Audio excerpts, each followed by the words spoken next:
Hey guys, tonight we begin a cozy stroll back to Victorian London, where professional bed warmers roamed foggy streets with copper pans of glowing coals. Imagine tipping them a shilling for that first comforting warmth under your sheets. If you enjoy this gentle escape, please like and subscribe, and if you're feeling sleepy already, share your location and local time in the comments so we can drift off together around the world. Now's the moment to dim the lights, turn on a quiet fan, and settle in. Before we tiptoe down those gaslit alleys, take a soft breath and let your shoulders loosen. Ahead lies a hush-soft adventure, a whispery ritual of heat and hush, waiting just for you. Now the story begins. Close your eyes, take a deep breath, and focus on the tale. Soon you will drift into restful slumber. The screen now fades to darkness. Chapter 1, Pre-Dawn Threshold. A thin veil of mist drapes itself over the silent thoroughfare, softening the edges of cobblestones and gas lamps alike. Before the pale hint of morning light can penetrate London's narrow alleys, there is a moment of stillness, an hour suspended between yesterday's bustle and tomorrow's chores. It is here, in that quiet interlude, that our baker makes his way to the small brick shop where loaves begin their day. He approaches the heavy oak door, its surface scarred by decades of use. In his gloved hand, he carries a simple iron skeleton key. The lock clicks with a gentle firmness, and the door swings inward on well-worn hinges that sigh in greeting. A single breath of cold air enters the shop, carrying a faint trace of damp earth and distant chimneys. Inside, all is dark, a still canvas of shapes and shadows waiting to be brought to light. With deliberate calm, the baker reaches for the oil lamp perched atop a narrow shelf. Its glass globe is smudged by soot from nights gone by, and its brass collar gleams dully in the hush. He lifts the lamp, opens the little latch, and with a slender taper he coaxingly sets flame to wick. The oil surrenders in a soft hiss, and the lamp's glow spreads amber warmth across rough-hewn timber beams and dusty rafters overhead. The silence is broken only by the ebb of the wick and the soft tinkle of light on glass. He sets the lamp upon the counter, and its circle of radiance reveals his world. Wooden bins line the walls, each labeled in copper slats: white flour, wholemeal, rye, and oatmeal. Their lids fit snugly, shuttering away the fragrant promise of grain. On the far wall, a large steelyard scale stands ready, its beam balanced precisely on a fulcrum. Today, as every day, those scales will witness the weight of hopes, the measure of wheat and water that will rise to become warm nourishment for a waking city. A chill lingers beneath the lamp's glow, reminding the baker that dawn has not yet broken. He steps forward and brushes a gloved hand across the smooth counter. His palm finds polished brass handles, each shaped like a leaf curling back on itself. He traces their cool curve and, for a heartbeat, feels the continuity of mornings past.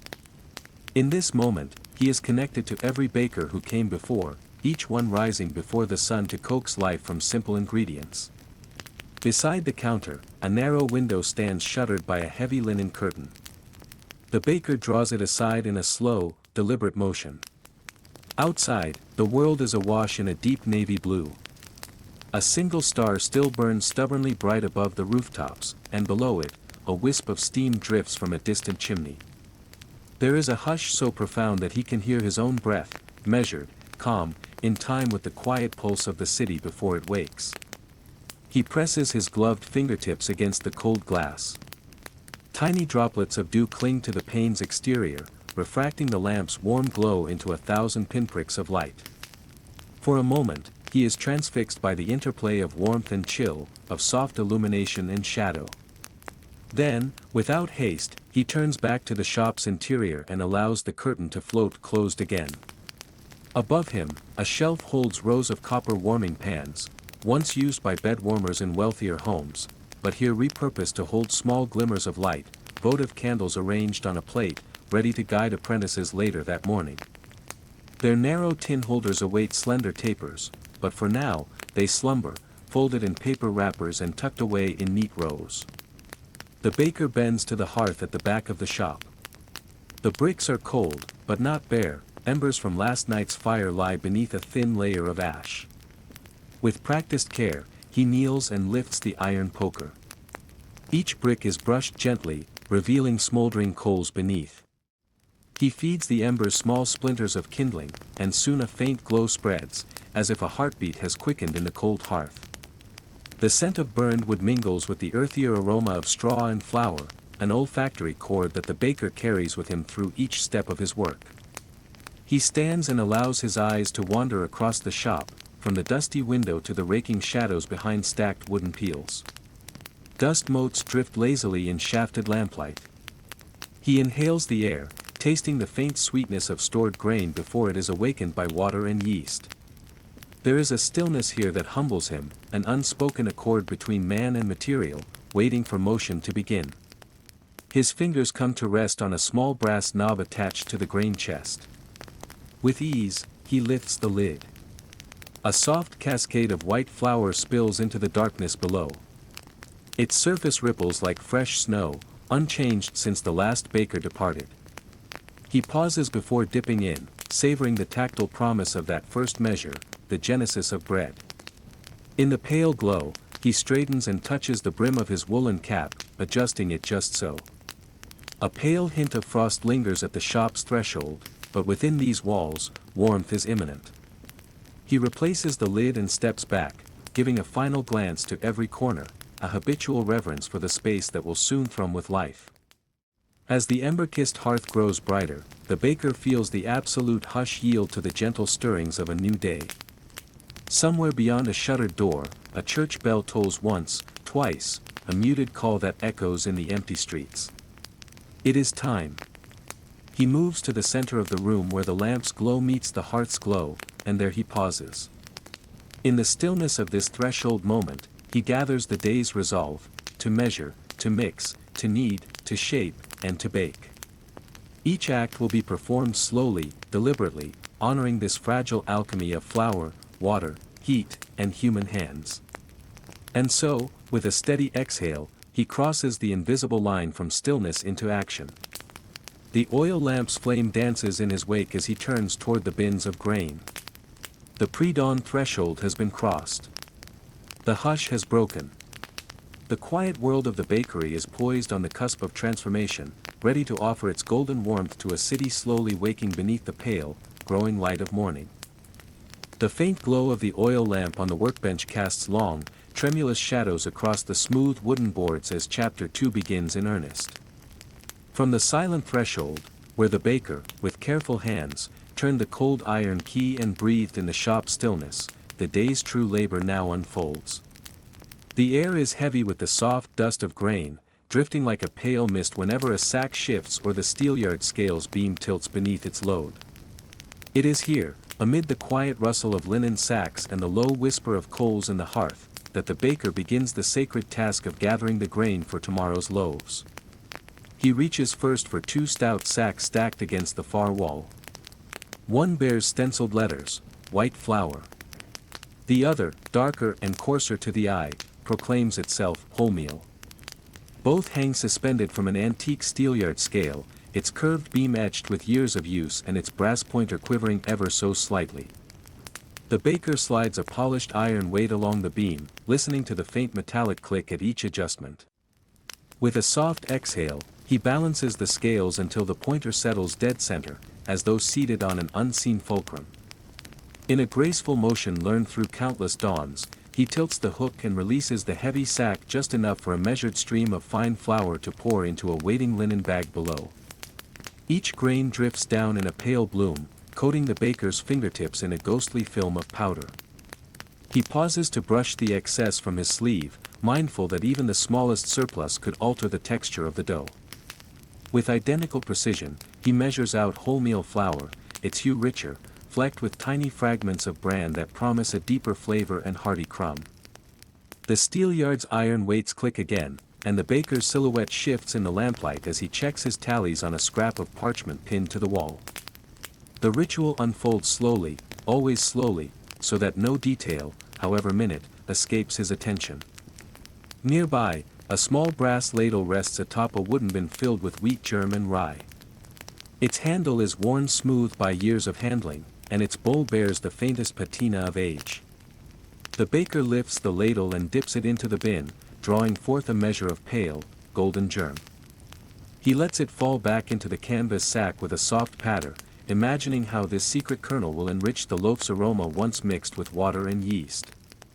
Next comes rye, its kernel darker still, each piece crisp against the ladle's curve. The baker scoops carefully, picturing the gentle bite of rye bread enjoyed by customers even as dawn breaks outside. A few steps away lies another wooden bin, deeper and wider, filled with coarse whole grains. The baker draws out a handful, inspecting the shape of each husk. He sifts between thumb and forefinger, removing any stray pebbles or shriveled fragments, casting them aside with a gentle twist of his wrist. The unexpected weight of a stone or the brittle shell of an imperfect grain would mar the dough's harmony, thus he works with painstaking care, as though auditing each tiny piece for its worthiness. Lumps of flour are similarly combed out, the baker's fingertips tracing the wooden rim of the bin until every cluster of compacted powder yields to his ministrations. When the measured quantities of white flour, wholemeal, wheat germ, and rye stand assembled before him, the baker turns back to the steelyard for one final check. The lamplight glints on the curved iron, and the pointer wavers ever so slightly as though alive. With a slow, deliberate nudge, he restores the balance, ensuring that every ounce of ingredient is accounted for. Then, gathering the sacks in pairs, he transfers their contents into long wooden bins along the central workbench. Their interiors are cool and smooth, carved to cradle the flour and grain without spilling a single speck across the floor's wide planks. Inside the bins, the baker blends the ingredients with a broad, flat paddle. Each stir is performed with the same measured deliberation, the wooden edge cutting a soft path through the mingled grains. A hush falls over the shop as the paddle glides, a gentle swoosh that resonates against the walls, where old portraits of past bakers nod in silent approval. The grains swirl upward, catch the lamplight, and then settle again, forming ribbons of ivory and amber. The baker leans close, inhaling the faint sweetness of the wheat germ and the earthy warmth of the rye. He inhales deeply, as though drawing the very life of the grain into himself, readying it for its transformation. Occasionally, the lantern flickers, encouraged by a quiet breath of wind slipping through a narrow side window, and the baker must pause to steady the lamp's flame. He cups his gloved hands around the glass chimney, warding off the draft, and notices how the dancing light plays against his lined face. A single droplet of sweat forms at his brow, not from heat but from concentration. Every moment is an act of devotion, to the craft, to the town's hungry souls waiting beyond the closed door, and to the timeless ritual that ties this humble bakery to centuries of hearth and chamber. As the bins fill to the brim, the baker steps back and places a gentle hand upon them, feeling the cool wood through his cloth glove. He casts his eyes upward, where a narrow shaft of pale pre-dawn light has begun to widen ever so slightly. The day's first beams will soon breach the horizon, turning the navy blue sky to soft rose and gold. But for now, this moment belongs to the grain, the measured sacks, the steelyard's reassuring weight, and the steady thrum of a baker's heart. The final act in this chapter is to cover the bins with linen cloths, protecting the precious blend of flours from stray drafts and curious pests. The baker smooths each cloth into place, tucking its edges beneath the wooden lip, and steps away. He crosses to a small stool by the hearth, lifts a mug of lukewarm spring water, saved precisely for the yeast stage, and allows himself a brief rest. In the distance, he hears the faint tinkle of a passing carriage, the distant bark of a watchman's call, and the muted rustle of the baker's apprentice making her way down the lane. In these moments of quiet completion, the baker reflects on the journey ahead, how soon the yeast will mingle with this harmonized grain, how gentle hands will knead the dough into supple life. But that communion waits for chapter 3. For now, gathering the grain, ritual by ritual, stands as its own testament, to reverent care, to slow mornings marked by careful measurement, and to the unseen alchemy that turns simple flour into the steadfast loaf. And so chapter 2 closes on this hushed tableau, a table of wooden bins, a steelyard balanced beneath the oil lamp, and a baker poised between the stillness of night and the promise of a new day's crust. Chapter 3, Yeast and Water Communion. A hush settles over the bakery as dawn's first light lingers beyond the frosted windows. After measuring flour and sorting grains, we turn now to the alchemy that will stir the very soul of our loaves, the communion of yeast and water. In this quiet chamber, the air is already warm from yesterday's embers, a gentle promise of the oven to come. Here, at the center of a worn ceramic bowl, tomorrow's crust is born. The baker's hands pause at the edge of his workbench, fingertips brushing the smooth coolness of the bowl's lip. It rests upon a swath of clean linen, itself laid across the polished surface of oaken wood. Even in the dim glow of the single lamp, he can see the faint crackle of light dancing upon the glaze of the vessel. Around him, wooden bins stand sentinel, each one already emptied of its precious contents, but there remains a final, vital ingredient. He lifts a small copper kettle, its handle warming the palm of his gloved hand. Within, spring water, drawn from a nearby well in the stillness of early morning, has been heated until it reaches just the right temperature, lukewarm to the touch, neither scorching nor cold. It is a delicate balance. Water too hot will kill the living yeast, water too cool will delay its stirrings.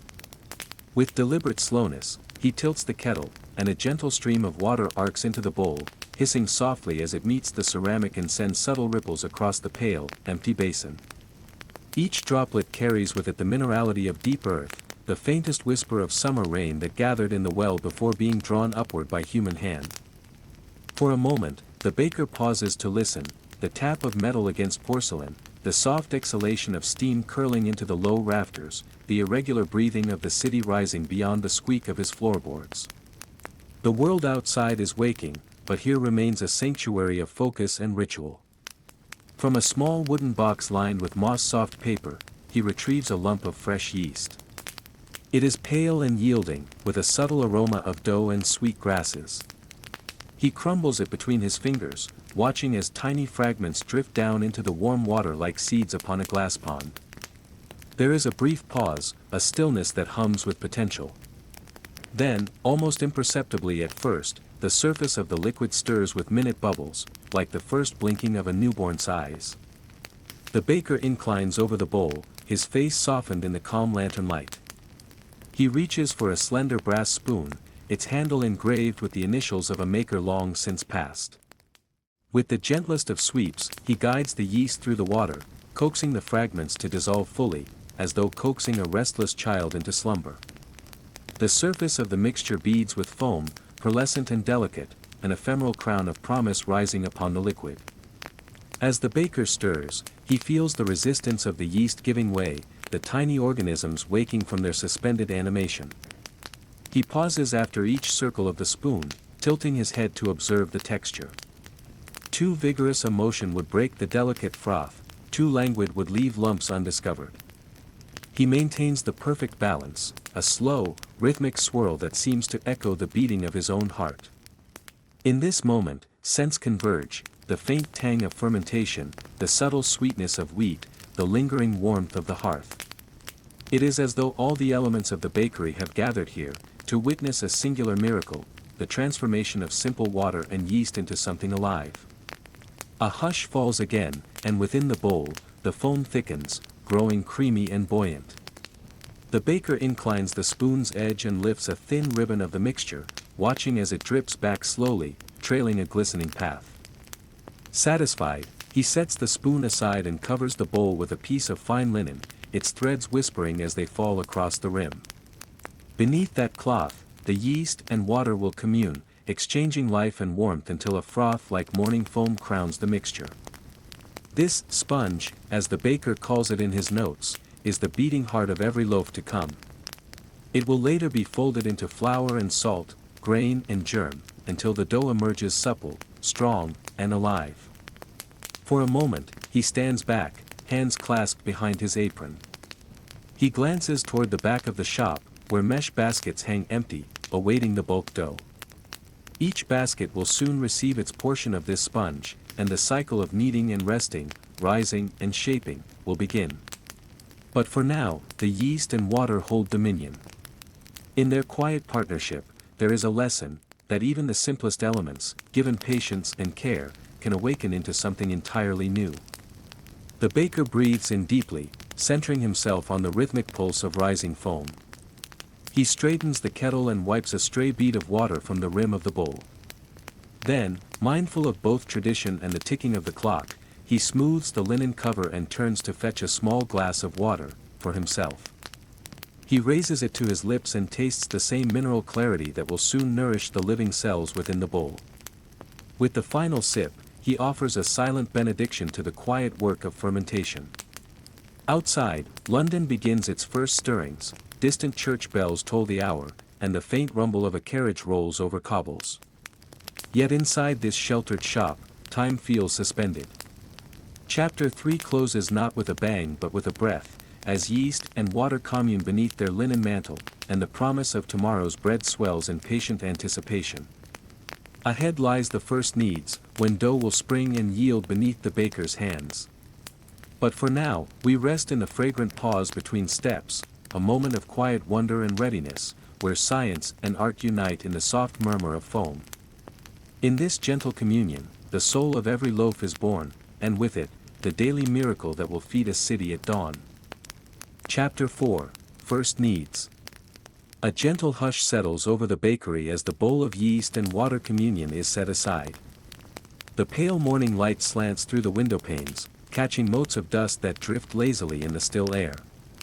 This is the moment when the raw elements, flour, water, yeast, transform under the careful attention of human hands.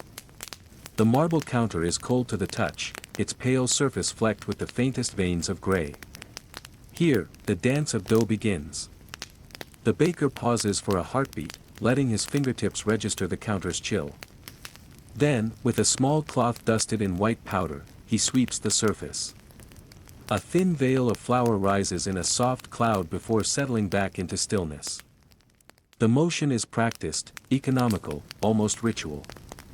He draws a light arc with his finger, leaving behind a pale crescent on the stone, an invitation, a sacred space for creation. Next comes the flour itself, measured earlier from the sacks of white and wholemeal.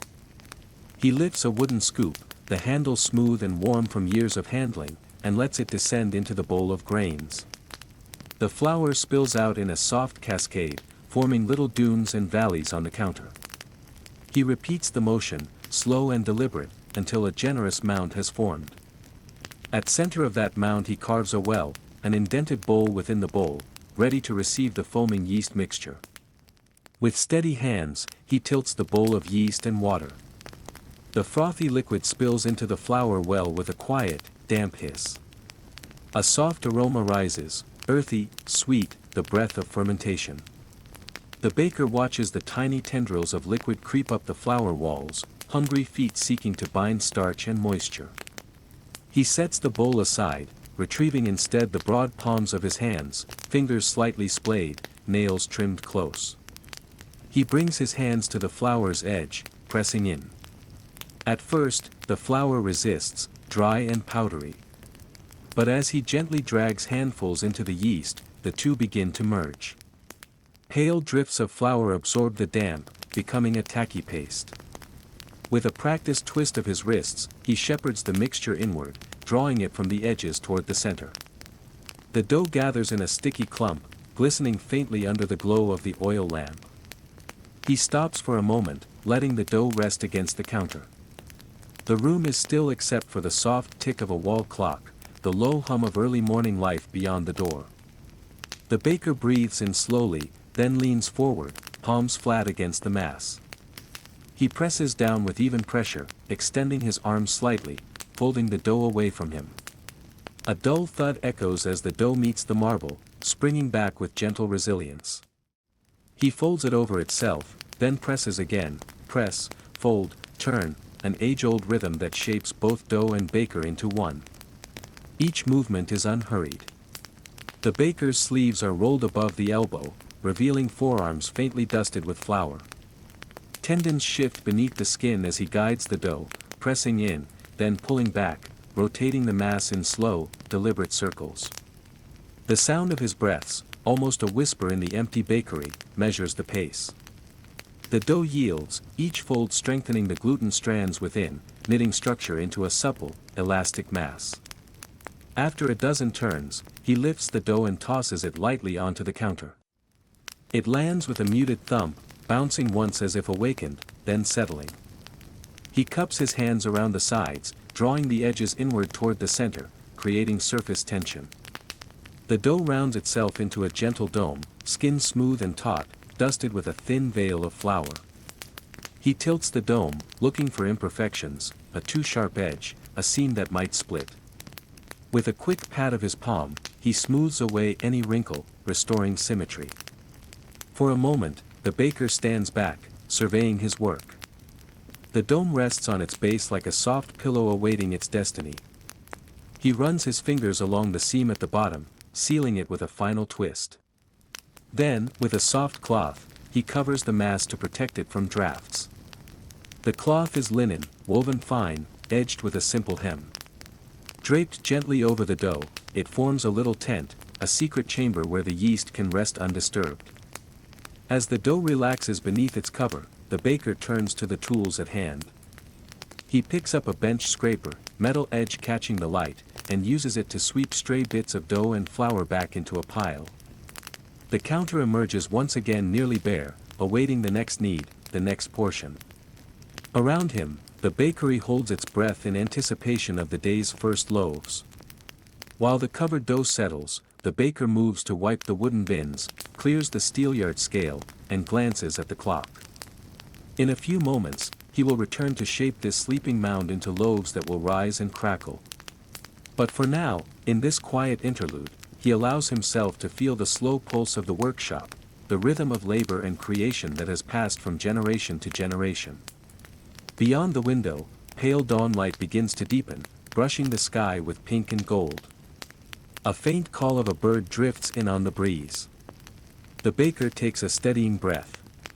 He lifts the cloth from the dough, revealing that the surface has begun to smooth out, the interior glimmering with latent promise. The first knead is complete, folded into the heart of the dough, and the journey toward bread has truly begun. In the stillness of the morning, the dough rests beneath a dusting of flour, its promise held in tension. The baker flicks the flap of his apron, steps back, and allows himself a small, satisfied nod. Soon it will be time to return, to shape and score, to watch the dough rise again. But for this moment, the ritual of first knead stands alone, an unhurried meditation, a quiet communion between hand and element, between silence and substance, setting the stage for the gentle unfolding of all chapters still to come. The lantern's glow is gentle, as though it were an apology in light form for the day's labors already behind us. In this half-lit chamber of stone and wood, the baker moves with soft deliberation. He reaches for a crisp linen tea towel, folded neat as a small offering. The cloth is cool and almost silky between his fingers, finely woven flax threads, slightly heavy with the shop's warmth. With a reverent gesture, he drapes it over the mouth of a broad ceramic bowl. Beneath that pale covering, a pale mass of dough swells and sighs, a quiet transformation in progress. He smooths the linen's edge, pinching it gently so that no stray pocket might betray the dough's hidden promise. The cloth settles into gentle folds, tracing the curve of the bowl like an unhurried wave. Underneath, the dough draws itself taut, as if taking a deep breath and readying for the rest that will see it expand toward fullness. In this moment, the baker's one act of stillness is also an act of faith, a conviction that time, temperature, and gentle forgetfulness will marry flour and water into something alive. Beside the bowl, a scattering of stray flour dusts the marble counter like early frost. The baker tends to these errant crystals with a soft, bristled whisk broom made of horsehair. Each sweep is precise, deliberate, as though clearing away the debris of past days to make room for what is to come. Little arcs of white drift from the bristles, settling and resettling until the marble gleams once more. His motions are careful and almost ritualistic, a quiet choreography refined over countless dawns. When the surface is clear, he fetches a damp cloth, wrung nearly dry, and wipes the edge of the counter. Slow, circular strokes erase the last lingering specks, leaving only the polished stone and the faint scent of earthy clay mixed with vanilla, sweet traces of the day's honeyed breads. Then he returns the damp cloth to a wooden bucket in the corner, where the lantern's light glints on water pooled at its base. The bucket's iron handle is cool to the touch, and he pats it on the floor to settle any lingering drips. Now the baker glances up at the wall clock, its face framed in roughly hewn oak. The minute hand ticks with a measured certainty, each rotation a small testament to patience. In the dim glow, the clock seems less a machine than a quiet companion, one that counts the intervals of proving dough rather than the hours of labor. He studies the dial. The hand has barely shifted since the last time he checked, yet enough minutes have slipped into evening that he permits himself a soft nod. That nod is a personal accord. The dough may rest a while longer, and he, too, may steal a moment's respite. His footsteps on the flagstone floor are muffled, but they mark a gentle transition from one part of the day to the next. He approaches a low shelf where wooden peels and iron scrapers stand at attention. Their handles worn to a soft sheen betray decades of use, each tool whispering stories of crusts cracked and dough disciplined. The baker runs a thumb over the edge of a paddle, smooth, cool, and just a little sticky from the afternoon's work. With a slow, contented sigh, he replaces it, mindful not to disturb the stillness that now envelopes the room. Turning back toward the bench, he straightens a small pile of worn linen aprons. The cloths bear smudges of burnt sugar, faint traces of rye, and the palest ghosts of flour. He lifts the topmost apron and drapes it over the arm of his chair. This simple act feels like hanging a sign on the workshop's door, "Rest until the hour is right." Above, a single beam of moonlight meanders across the high ceiling. Though the windows are shuttered against drafts, the slender ray curls through a crack in the boards, lending the air a silver blush. In that moving sliver of light, motes of flour drift like drifting snowflakes. They spin and tumble, free in the quiet hour, before settling gently on the tabletop. The baker watches them for a heartbeat, recalling how those same motes once billowed in sunlight at dawn. Now they pirouette in the hush of evening, and he allows their slow descent to remind him of the dough's own gradual rise. Waiting is an art, and here in the bakery it is as essential as kneading or baking. The yeast, once stilled by the cooler night air, now works in secret beneath its cloth covering. It feasts on simple sugars, exhales gentle bubbles, and coaxes the dough into shape. The baker remembers the communion of yeast and water that marked the day's earlier hours, how he witnessed foam cresting over pale surfaces. Now he yields to patience, for any further haste would be to disturb the sacred transformation. He moves to a small table where daily accounts lie open in a leather-bound journal. The pages, creased and dotted with ink blots, catalog the shop's comings and goings, sacks of flour delivered, barrels of honey consumed, and loaves tallied by the dozen. His pen hovers for a moment above a fresh line, but he resists the urge to write. Instead, he closes the book as gently as one might close a door on the past. For while the ledger holds yesterday's story, tonight the tale is in the bowl beneath the cloth, expanding into tomorrow's bread. In the back alcove, a copper kettle stands cold and empty. The baker lifts it by its brass handle, inspecting the inside with a critical eye.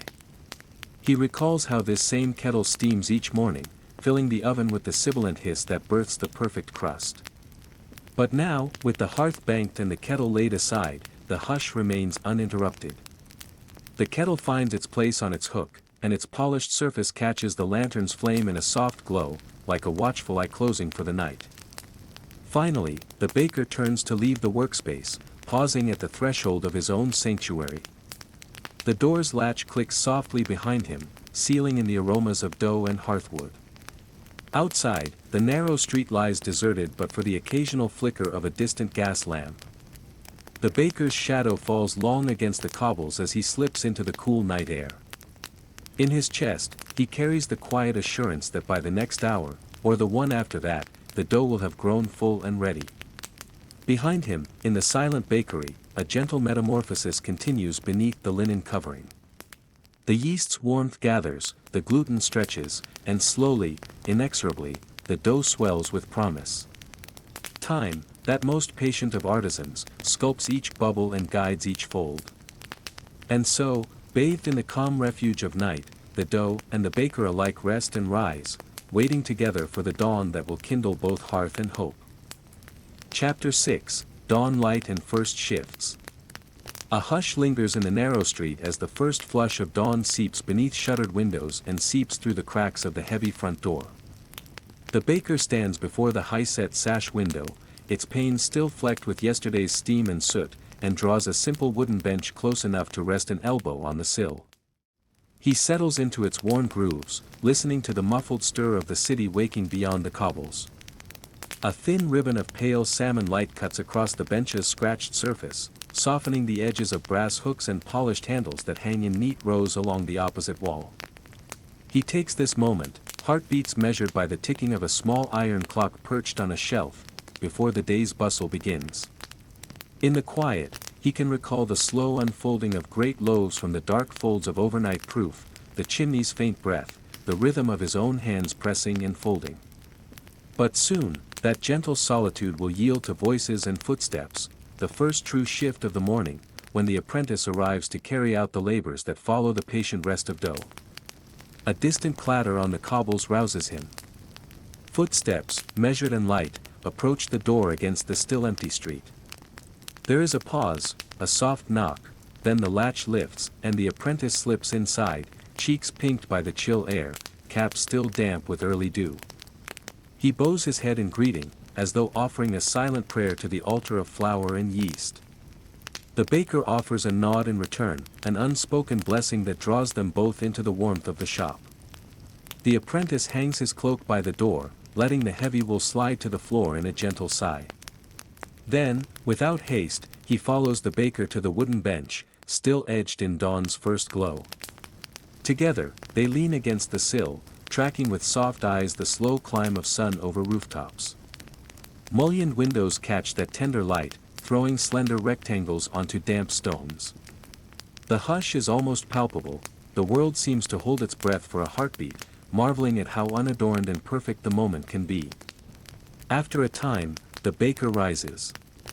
With deliberate care he crosses the polished floorboards, each footfall deliberate, mindful of the scattered grains of flour that yet cling to the boards from yesterday's work. He reaches for a row of utensils hanging on a narrow rack, scrapers of polished steel, long wooden-handled spoons, a slender palette knife for scoring crusts. Each instrument carries a history of thousands of loaves, and the baker pauses to hang a hand on the smooth edge of a corn-dusted peel before he turns to invite the apprentice forward. The apprentice steps up, gloved hands outstretched. The baker lifts the peel and places it into the younger man's waiting palms, aligning his fingers around the shaft so that the apprentice can feel the weight and balance. "Keep your grip firm but gentle," the baker murmurs, voice low as a lullaby. "Let the wood speak to you. It will tell you when you push too hard, when you don't press enough." The apprentice nods, eyelashes flicking down, absorbing each syllable as though it were gospel. Beside the peel hang the dough scrapers, thin, trapezoidal blades worn dull where they have slid beneath the dough's sticky surface time and again. The baker selects one and hands it over. For dividing, he whispers. Feel the blade slide beneath the dough. Let it lift it cleanly, like a soft sigh. The apprentice turns the scraper in his gloved hand, admiring how the light catches on the blade's rounded corners. Above them, the shelves bear long, slender rolling pins, each seasoned by flour and the faintest veneer of oil. The baker gestures upward. "Soon, we'll need these," he says. "But not just yet. Today, first we shape the loaves for our morning bake." He returns to the bench and leans, gazing out as the sky shifts from pale rose to the steely brightness of a new day. For the apprentice, every instruction is an echo of countless mornings before this one. He remembers the first time he ever held a scraper, fingers trembling, blade tilting awry, and the baker's gentle hand correcting his angle. He recalls nights spent dreaming of dough, of that soft give beneath his palm and the subtle hump of air that told him the proof was perfect. Now, this dawn feels both thrillingly new and deeply familiar, a bridge between the baker's seasoned craft and his own youthful eagerness.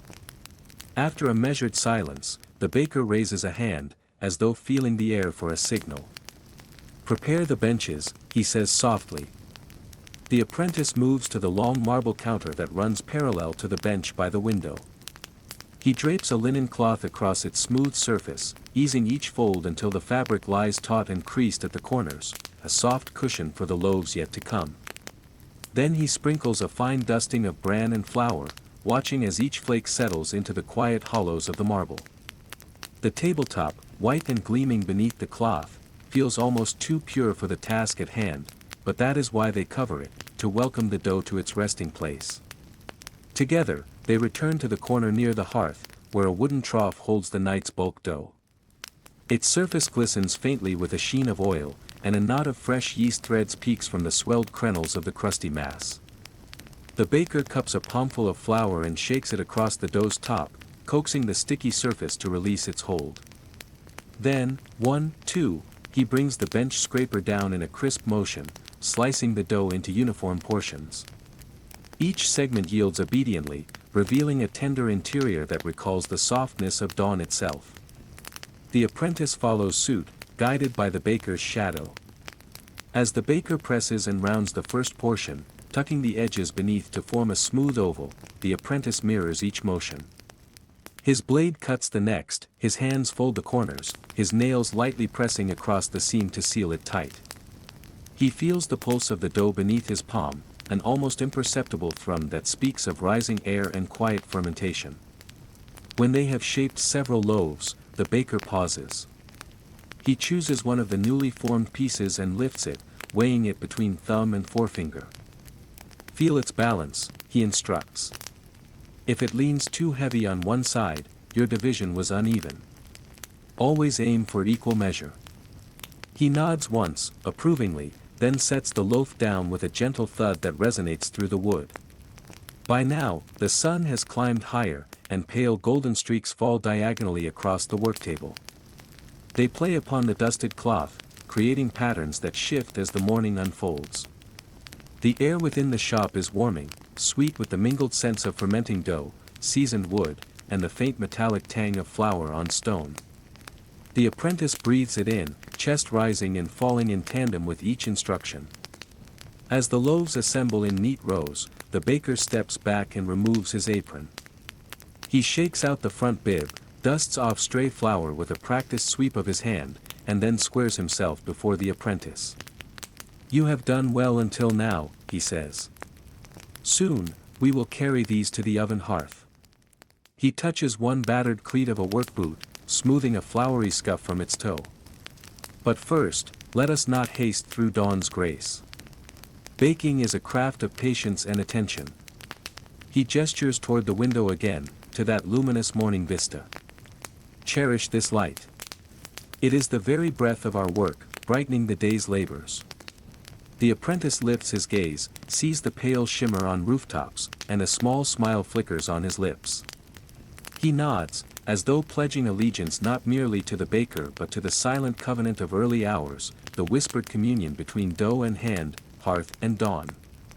In that moment, the world feels simple and infinite all at once, a place where two craftsmen, master and novice, stand shoulder to shoulder against the encroaching bustle, grounded by the stillness that only the first light bestows. And so, they remain for a heartbeat more, two figures outlined in the soft glow of morning, sharing a silence as rich and comforting as any loaf.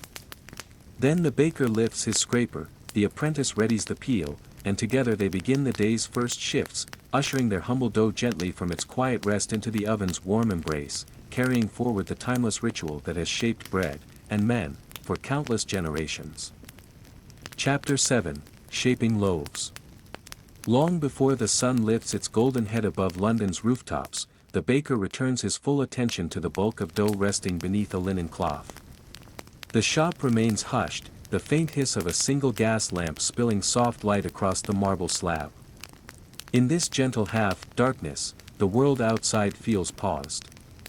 Only here, within the cool bakery walls, does life stir anew in rolling arcs of pale, malleable dough. Each piece, bloated with morning's yeast, awaits its moment of transformation. Slowly, reverently, he pulls back the linen to reveal the swelling mass. Tiny beads of condensation cling to the cloth's threads, and a muted cloud of warm, fermenting aroma lifts into the quiet air. He pauses, fingertips brushing the fabric as though greeting an old friend. Then, with the confidence born of countless dawns spent at this very bench, he draws forth a long, slender knife, its wooden handle smoothed by years of use, the blade cold and eager.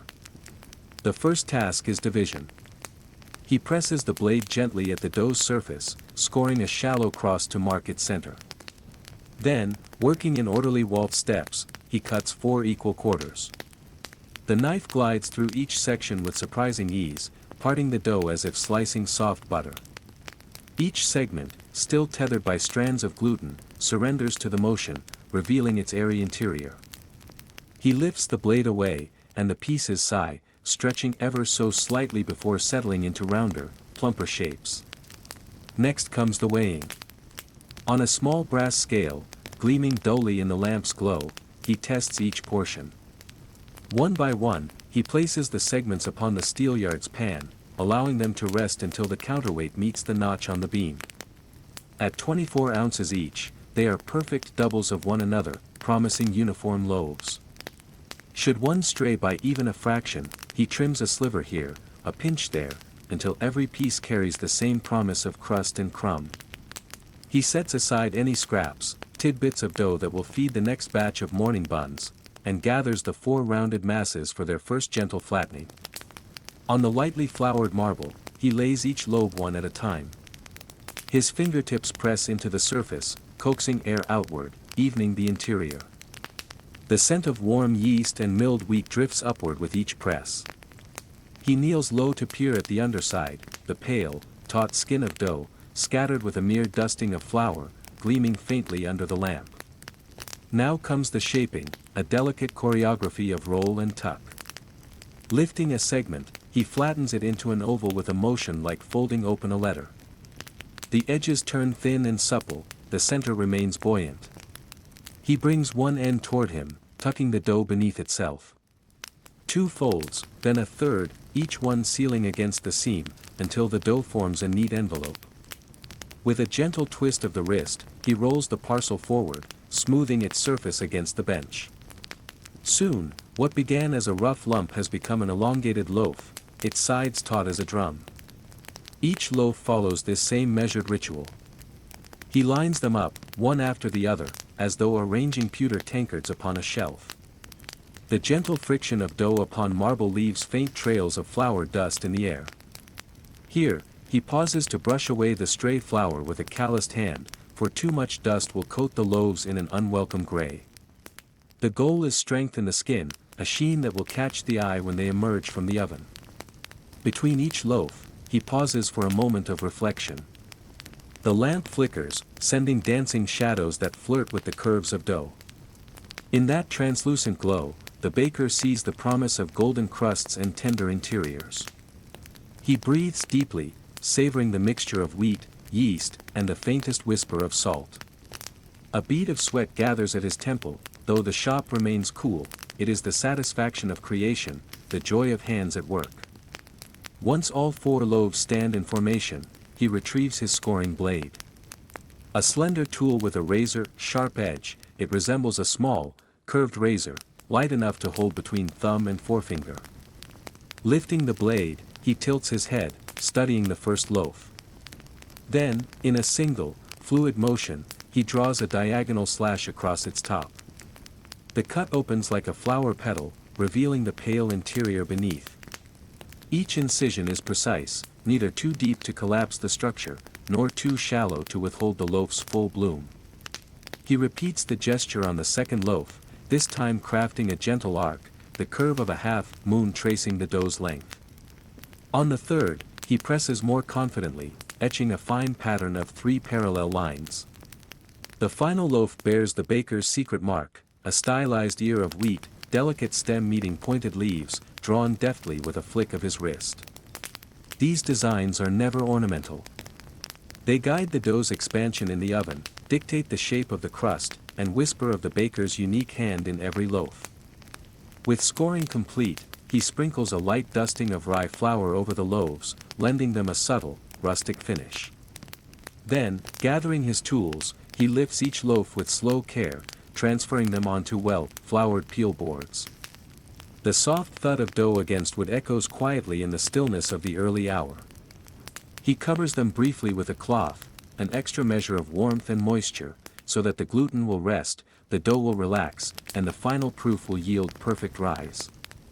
As he steps back, the formation of loaves stands ready, neat ranks of pale ovals and tessellated slashes, lined upon their trays like soldiers awaiting the call. The baker runs a hand along the bench's edge, where tiny flecks of dough and flour remain as testament to hours of patient labor. He straightens his linen apron, brushes a stray lock of hair behind his ear, and studies the loaves one last time. Each carries the weight of tradition, centuries of bakers who have shaped dough by hand, and each promises the simple luxury of fresh bread at dawn. Beyond the shop's front window, a faint glow tinges the eastern sky. Soon, pale light will filter through the glass, dispersing the lamplight's yellow flicker and heralding the arrival of morning customers. But for now, in this suspended moment between shaping and proofing, the baker stands at peace. Chapter 8 awaits, the slow, comforting breath of second proofing, where dough will puff and perfect itself in warmth. For this instant, the craft is complete, for loaves, shaped and scored, ready to fulfill their destiny in fire and time. The low, steady scrape of a besom broom against worn floorboards carries through the warm hush of the bakery's back room. It is here, in this gentle half-light, that our dough finds its second sleep, the long, patient rising before its final transformation in the hearth. You stand for a moment at the threshold, tasting the air. It is the familiar mingling of faint wood smoke, dough's tender sweetness, and a ghost of leftover flour dust dancing on a lazy current of heat. Outside, the world continues its bustle, horse hooves clip the cobbles, distant church bells toll midday, but inside, time is measured by the silent swells and sighs of rising loaves. You move forward with soft, deliberate steps. The wooden bench by the window has been cleared of tools, its surface swept clean, ready to bear witness to this restful phase. On the long marble counter, your loaves lie patiently, each one a smooth oval of promise, scored the morning before, its surface patterned like a quiet field ready to break into bloom. Now comes the slow migration from counter to banneton, the cane-lined baskets that cradle each dough cradle like a tender mother. Gingerly, you lift the first piece. A tender press of your fingertips tests the dough's readiness. Yes, it yields softly, holds its shape, and then gently springs back. You brush a thin veil of rice flour over the inside of a basket, so the dough may slip free later without a thought of tears or sticking. The rattan spiral rests snug against your palm as you turn the dough just so, coaxing it seam side down into the woven nest. The curve of the basket and the dough's soft belly seem to embrace one another, and in that quiet contact lies the promise of a golden crust and a tender crumb. Overhead, the single oil lamp pools its amber glow, illuminating the little relief patterns impressed by last night's shaping. Shadows dance on the walls, the soft arc of a banneton, the gentle hump of dough, the curve of your hand. You place the filled basket on a low shelf, alongside its awaiting companions, each positioned just so, far enough apart to breathe the warmth, close enough to share the hearth's glow. A small sigh escapes the loaf as it nestles into its straw cradle. As basket by basket fills the shelf, your broom returns to its companion corner. With slow, deliberate strokes, you push away any stray flour or errant crumbs that might distract from the dough's rest. The world beyond this tiled floor and paneled walls recedes, until all that exists is the hush of the bakery, the muted tick of a brass clock on the far wall, and the warm heartbeat of rising dough. Now, a small whistle, a bright, curving note, alerts you that the kettle is ready. You step to the iron stove, its cast iron belly still glowing faintly from last baking rounds. The kettle's handle is cool against your palm as you lift it, careful to avoid the tiniest hiss of escaping steam. There is a ritual in pouring the water into a shallow tray nearby, a compassionate offering of moisture to build a gentle atmosphere, so the dough will rise unhurried, swelling without cracking or drying at the edges. The steam curls up in lazy ribbons, thickening the air with soft humidity. Returning to the shelves, you stand before the steel's latticed window of double doors leading to the shop floor. Through the glass, the front room is bright with morning light now, the counters lined with fresh pastries and the scent of sweet brioche drifting outside to meet the curious passerby. But behind these doors, time is sweeter, slower. You peer in, watching a lozenge of dough settle deeper into its mound. Already you sense the quiet increase in its girth, a gentle rounding of shoulders, as though the loaf expands to greet its destiny. With a measured breath, you settle into an old wooden stool near the door. The world beyond seems softened here, as though seen through a gauze of warmth and purpose. A stray beam of sunlight finds its way through the window, dancing across the whisked eggshell floor, illuminating a wisp of rising steam. You allow your mind to drift, thinking of hours yet to come, the preheating of the oven's heart, the eager hiss of the steam tray as you slide it within, the final leap of the loaves into the glowing hearth. But for now, there is only the hush of proofing. In the silence, the dough's transformation feels almost sacred. Each basket holds a future, crusts that will crackle, crumbs that will give way as a child breaks bread with unwieldy hands, afternoons paused for tea and warm rolls. You recall how, earlier this week, one apprentice pressed a stray bit of paste between fingers and blew gently. It responded with a tiny puff, as alive as any living thing. It occurs to you how closely this work borders on companionship, time with matter that breathes, slows, becomes. Your hands fold into your lap, and you glance around at the quietly gleaming kitchen. The cast iron tools hang in neat rows, copper pans catch glints of light, and the distant ferment of tomorrow's dough, set to rest overnight, lurks in a cupboard trough. Down the hallway, the orchardwood door to the grain storeroom stands half ajar, hinting at sacks of new white and wholemeal flour, waiting for that first light tomorrow. But all that is still to come. For now, it is the second proofing, the soft breathing before the grand crescendo. A soft shuffle behind you draws your attention. The baker's assistant slips in, cloth in hand, pausing to brush stray flour from a banneton. A nod passes between the two of you, wordless acknowledgement of a shared ritual. In this brief exchange, there is comfort. You are not alone in tending this slow miracle. Together, you guard the hearth's memory, the yeast's dream, the hush of patient waiting. The kettle's last swirls of steam escape, and you rise once more. Setting the empty whisk on the counter, you run a thumb along its handle, smooth, worn, familiar. You lean forward, speaking in a low, soft voice, as one might address a sleeping child, rest now. Grow gentle curves. Rise just so, and crack open with ease. The tone is coaxing, tender, as if the words themselves carry warmth. The baskets stand like quiet sentinels, each one holding the stillness of dawn. Beyond the glass doors, the next chapter of your day awaits, the oven's call, the first slide of crust onto peeling wood, the breath-caught moment when dough meets fire and is reborn.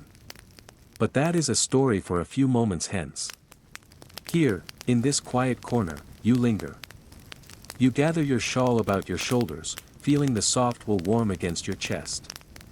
And in the gentle hush of second proofing, you find your own quiet rest, before the hearth stirs once more. Chapter 9, Preheat and Steam. A hush settles over the bakery as Chapter 8's gentle proofing concludes and the soft dough beneath its linen covering swells with promise. The morning's pale light has given way to noon, and though the ovens have lain dormant through much of the day's early bustle, they must now be coaxed to life. In the silence between customers, the baker turns his full attention to the hearth, the vast iron oven that, filled with coals and live fire, will soon transform still dough into golden loaves. He steps close to the hearth's heavy door, where the last glowing embers from yesterday's late feed lie smoldering behind fractured ashes. With a long-handled wire brush, he carefully tears away the white crust of spent coal and ash, depositing it into a small iron pail.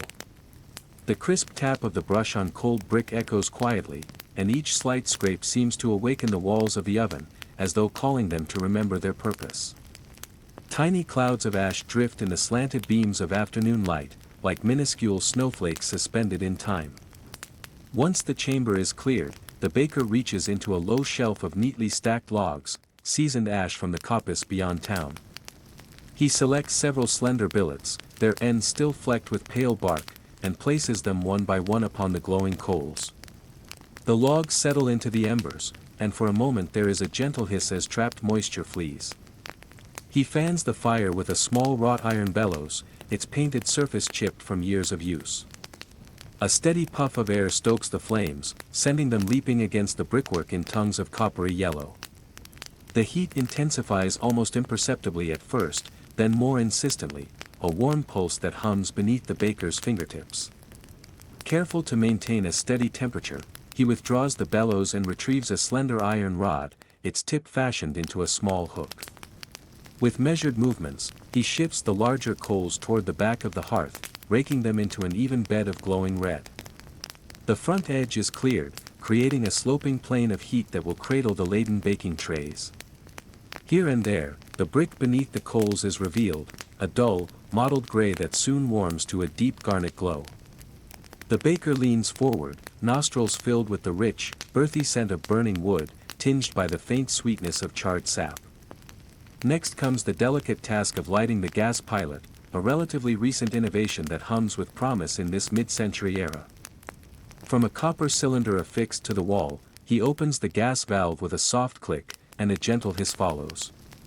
Bringing a taper, a slender wooden match dipped in phosphorus, to the small aperture, he watches the flame leap to life. It sputters briefly, then steadies into a steady, pale blue flicker. Though smaller in size than the roaring wood fire, the pilot's flame is prized for its ability to regulate the oven's lower chamber, maintaining constant heat once the coals have done their work. Having established the gas pilot, the baker turns his gaze to an equally crucial element, steam. In one graceful motion, he slides from beneath the counter an old copper kettle, its belly rounded and its handle arched like a high bridge. He fills it at the brass tap that drips clear, cold water into the basin below. The kettle's inner surface, dulled by years of use, glimmers where the metal has worn thin. He returns to the hearth and places the vessel directly upon a low ledge built into the oven's side.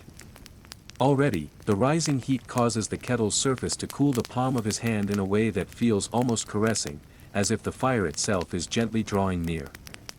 Within moments, a soft staccato hiss begins, steam escaping from the kettle's spout in slender white tongues. The baker, ever observant, listens to the rhythm of each whispering burble. This steam is more than mere moisture, it is the lifeblood of the bread's crust, ensuring that each loaf will emerge not only golden but crackling, each ridge and wad of dough crisp with character.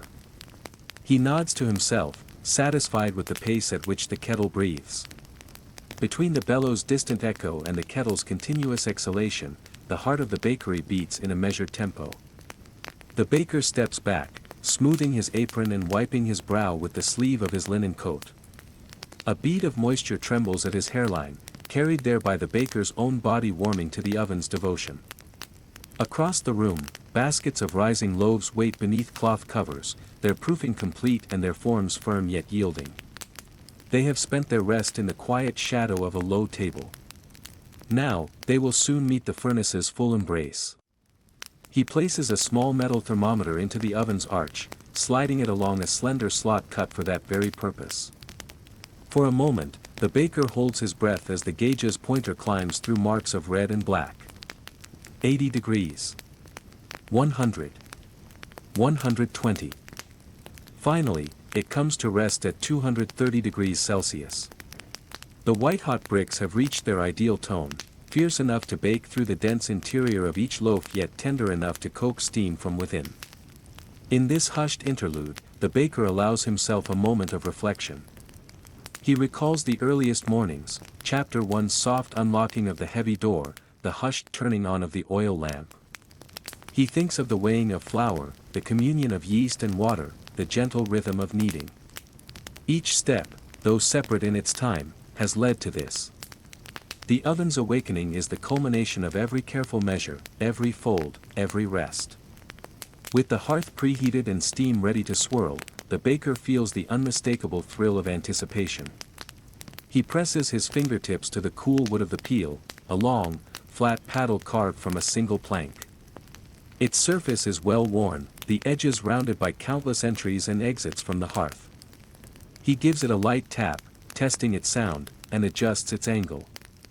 Then, in a series of practiced motions, He lifts the first proofed loaf from its cane basket and places it gently onto the paddle's dusting of flour and cornmeal. The loaf settles with a soft sigh, its surface still cool, its pattern of slashes clear against its pale skin. Chapter 9 reaches its close not with the crack of the oven door but in the quiet promise of what is to come, the moment when the baker will slide the paddle forward, the loaf will click against cold metal, and at last, the bread will enter the forging heat. Steam will hiss once more as the water beneath evaporates into the chamber, clinging to the dough's surface and yielding a crust both tender and bold. Beyond the hearth, the world carries on, the murmur of footfalls in the street, the distant clang of a church bell, the soft flicker of evening lamps to come. But within these walls, all is devoted to bread, to fire, and to the age-old craft that turns humble flour into sustenance and comfort. As he steps back, allowing the oven to claim its treasure, the baker straightens his shoulders and draws a slow breath. The hearth's roar swells to life. Chapter 10 waits on the other side of the door, where loaves will crack their armor, and the first bakes of the day will be revealed in golden triumph. For now, in the ephemeral calm before that clamor, the baker stands a witness to transformation, dough into bread, seed into sustenance, patience into reward. And, quietly, the oven's steady heat becomes both crucible and companion, forging warmth and sustenance for all who await the gift of fresh-baked loaves.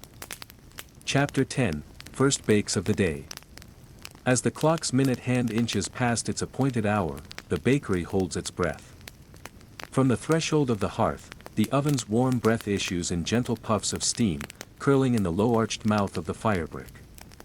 Outside, the street is quiet save for distant knock of early trade carts. Inside, the only sound is the low, steady ticking of the fat wall clock and the muted rustle of baker's linen.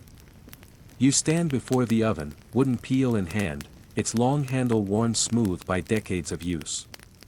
In your other gloved palm, you lift the first trio of loaves, oval forms that have spent their second proofing in wicker-lined bannettons, their patterns of ridges and furrows telling of patient hours spent in warm repose.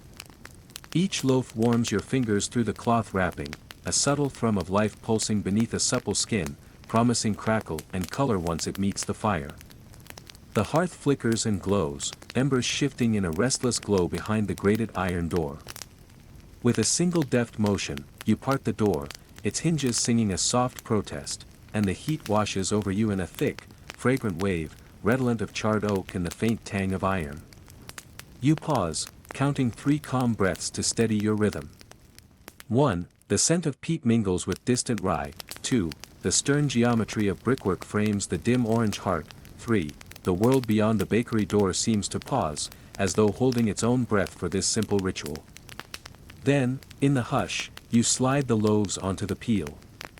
The dough shifts ever so slightly, an almost imperceptible sigh, nestling against one another.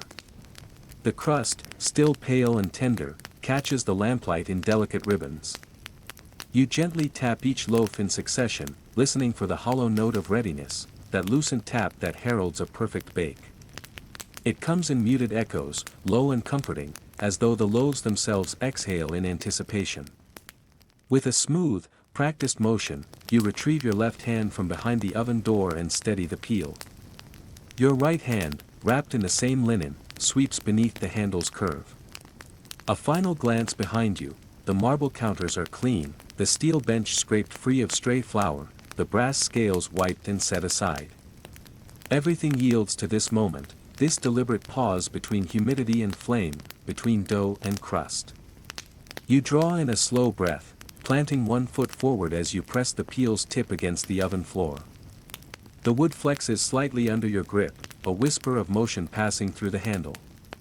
You push, and the loaves glide into the fire's domain, a quiet glide, their edges brushing against the glowing coals, sending a small plume of ash-dusted sparks upward.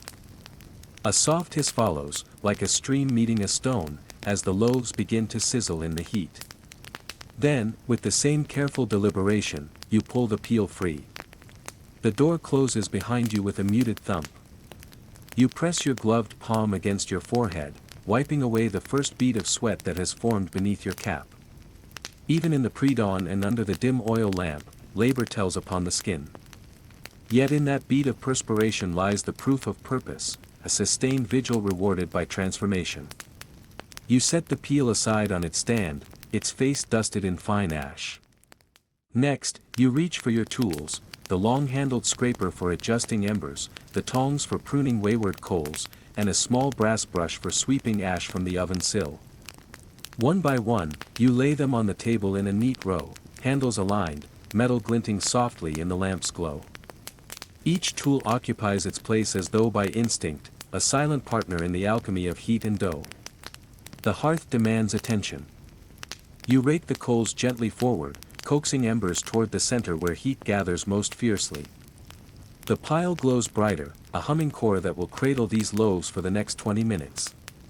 A coil of steam escapes at the oven's vent, drifting upward in lazy spirals before dissipating into the cool air of the shop. You step back and listen. Beyond the lamplit boundary of the bakery's curved windows, faint street noises stir, the clatter of a passing hansom cab, the hoarse bark of a vendor calling the hour. But here, at this bench, you are carved out from the busy world. Here, time flows at the measured pace of needs and proofs, of heat and rest. While the first batch bakes, you take the moment to sweep stray flour from the floor, each brushstroke a soft hiss that settles the dust. You wipe your brow, adjusting the band of your cap, and then you lean the broad toe of your boot against the hearth's stone lip. From this vantage, you can watch the oven lens, its small glass portal dimly lit by the heart within. Behind that lens, the dough will swell, crack, and color, rising like the promise of dawn itself. In the lull, you count your heartbeats, 1, 2, 3, each a silent metronome marking the loave's transformation. You trace the pattern in the glass, the slightest crease that has opened up, the faint bloom of gold at the loaf's curve. You close your eyes and hear, in the half-light, the creak of the baker's shelving, the faint scrape of a chair as the apprentice tiptoes in to fetch a fresh sack of flour for the next mixing. Soon enough, the kettle on the back burner will hiss, sending a shaft of steam into the oven for burst and bloom, an injection of moisture that heightens the crust's crackle. But for now, the loaves rest in fire's embrace.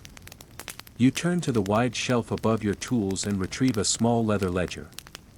With a stub of pencil, you note the time of entry and the initial oven temperature, even though you know these details by heart.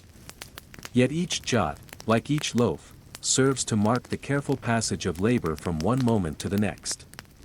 You place the ledger down and step again toward the oven. The warmth washes over your woolen tunic as you open the door, guiding your hand by instinct more than sight. A swirl of steam issues forth, wet and fragrant.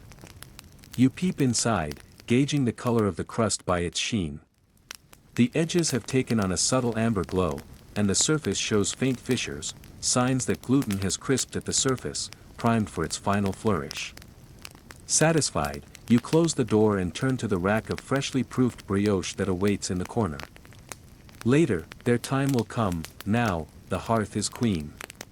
You pause a moment on the wooden floorboards, smoothing your hand across the bench's edge before gathering the next set of loaves. 2, 3, 4, enough to fill the oven's breadth without crowding its heat. You heft them onto the peel, lean in to sense their weight, and slip once more into your routine of slide, nudge, and release. Outside, the morning is waking. A pale ribbon of light has begun to curve above the rooftops, and the oil lamp's glow will soon surrender to the sun.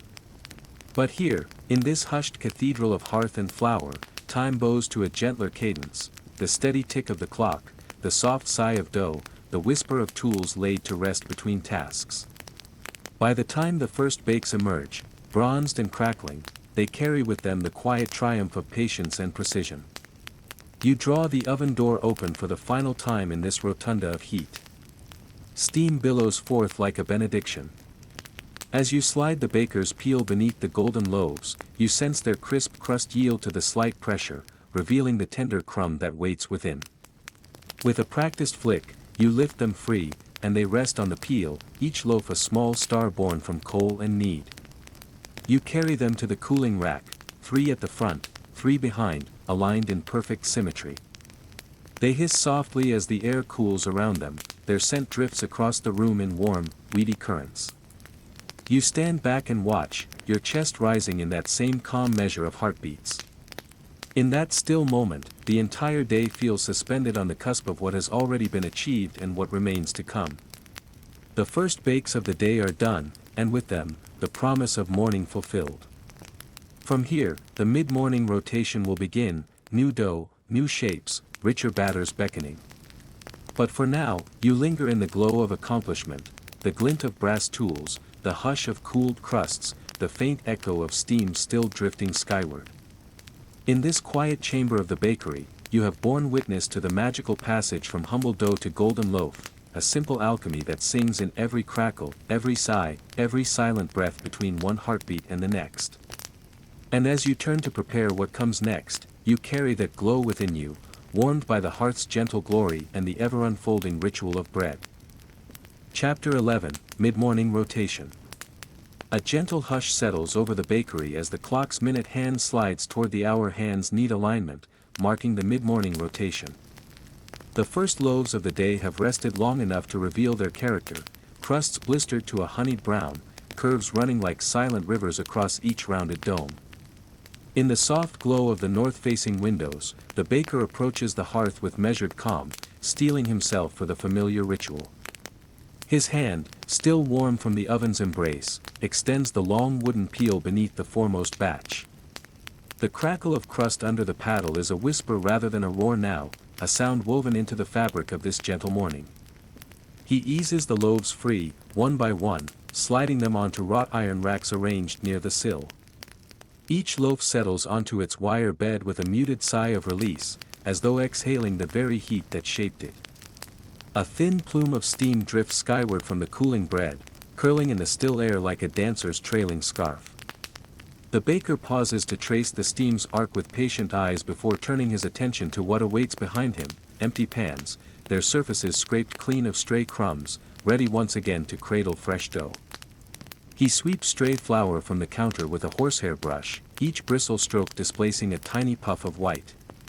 The work surface gleams as though newly born, its marble expanse unmarred by lumps or streaks. In the corner, a small basin of lukewarm water stands by, its surface broken by a single whisk of the baker's hand. He dips a slender pastry brush into the water, then touches it to a shallow dish of beaten egg, coaxing the two liquids together into a smooth, glossy glaze. Across 3 shallow trays, he arranges knots of enriched brioche dough and tender coils of sweet roll spirals, spacing them with a craftsman's eye for symmetry and calm. Each brioche knot bears the imprint of his fingertips, a gentle indent at its center where the dough puffs around like petals at dawn. The sweet rolls, shaped from strands of glistening dough, promise a spiral of cinnamon warmth within. Once the shapes are arranged, the baker lifts the brush and begins to paint. He brushes the swirling brioche, egg glaze flowing into every crease, catching in the hollow of the knot, pooling in its bosom. The motion is slow, deliberate, so slow that one could count the bristles as they bend and straighten, each bend a silent testament to care. When the brioche is done, he moves to the sweet rolls, brushing them with the same unwavering rhythm, the golden glaze imparting a soft gleam that reflects a hint of morning light. In the hush of the bakery, a faint ticking from an old clock on the far wall measures the moments. Beyond the window, the city glimmers, shutters raised, laundry swaying on lines, the distant clatter of a milk cart on cobbles. But inside these walls, time drifts like sifted flour, light, almost imperceptible. The baker pauses again to breathe in the mingled sense of warm yeast and sweet sugar, threaded through with the faint, wood smoke tang from the oven. He gathers his trays and, with the peel, transfers the new shapes into the now cooling hearth. Their placement is a quiet choreography, a little toward the back where the heat rests slowest, a little frontward for those needing a shorter bake. Then the iron door closes, sealing in the promise of transformation. He taps the door with the back of the peel, 3 taps, a private ritual, and steps away, folding arms across his chest as he listens for the first pop or hiss that will declare the dough alive. For now, there is only the steady thrum of distant traffic, the tick and tock of the clock, the breeze rustling through a gap in the sash window. Turning back to the workbench, he sprinkles a dusting of flour into a small bowl, kneading it with the palms of his hands into a fine powder. This flour will garnish the morning's remaining offerings, petit pains for schoolchildren, crusty batons for quick lunches, and perhaps a handful of feuilletés to line a silver tray at tea time. Each handful ends in a soft cascade over metal trays, arriving as a gentle snowfall that clings to every curve of dough, promising a crackle of white against golden surfaces. Overhead, a single oil lamp burns low, its wick trimmed smooth so that the flame flickers steady, unmoving. It casts epaulets of light across brass scales and wooden drawers lined with shape cutters. The baker's apprentice, stationed near the window, watches the lamp's glow shift across the brass, as though admiring a tiny sun. The apprentice rises quietly, slides a wooden paddle beneath a cradle of fresh dough, and moves to confer with the baker in softly spoken tones about the next batch's proportion of milk and egg. This brief counsel between master and learner is a thread binding past and future, an unhurried dialogue on how much sugar to fold into enriched dough so that it neither falls flat nor becomes cloying. With nods agreed upon, the apprentice returns to measuring while the baker stands, free now to survey the gleaming racks. Loaves cool in tidy rows, their sides taut and crackly.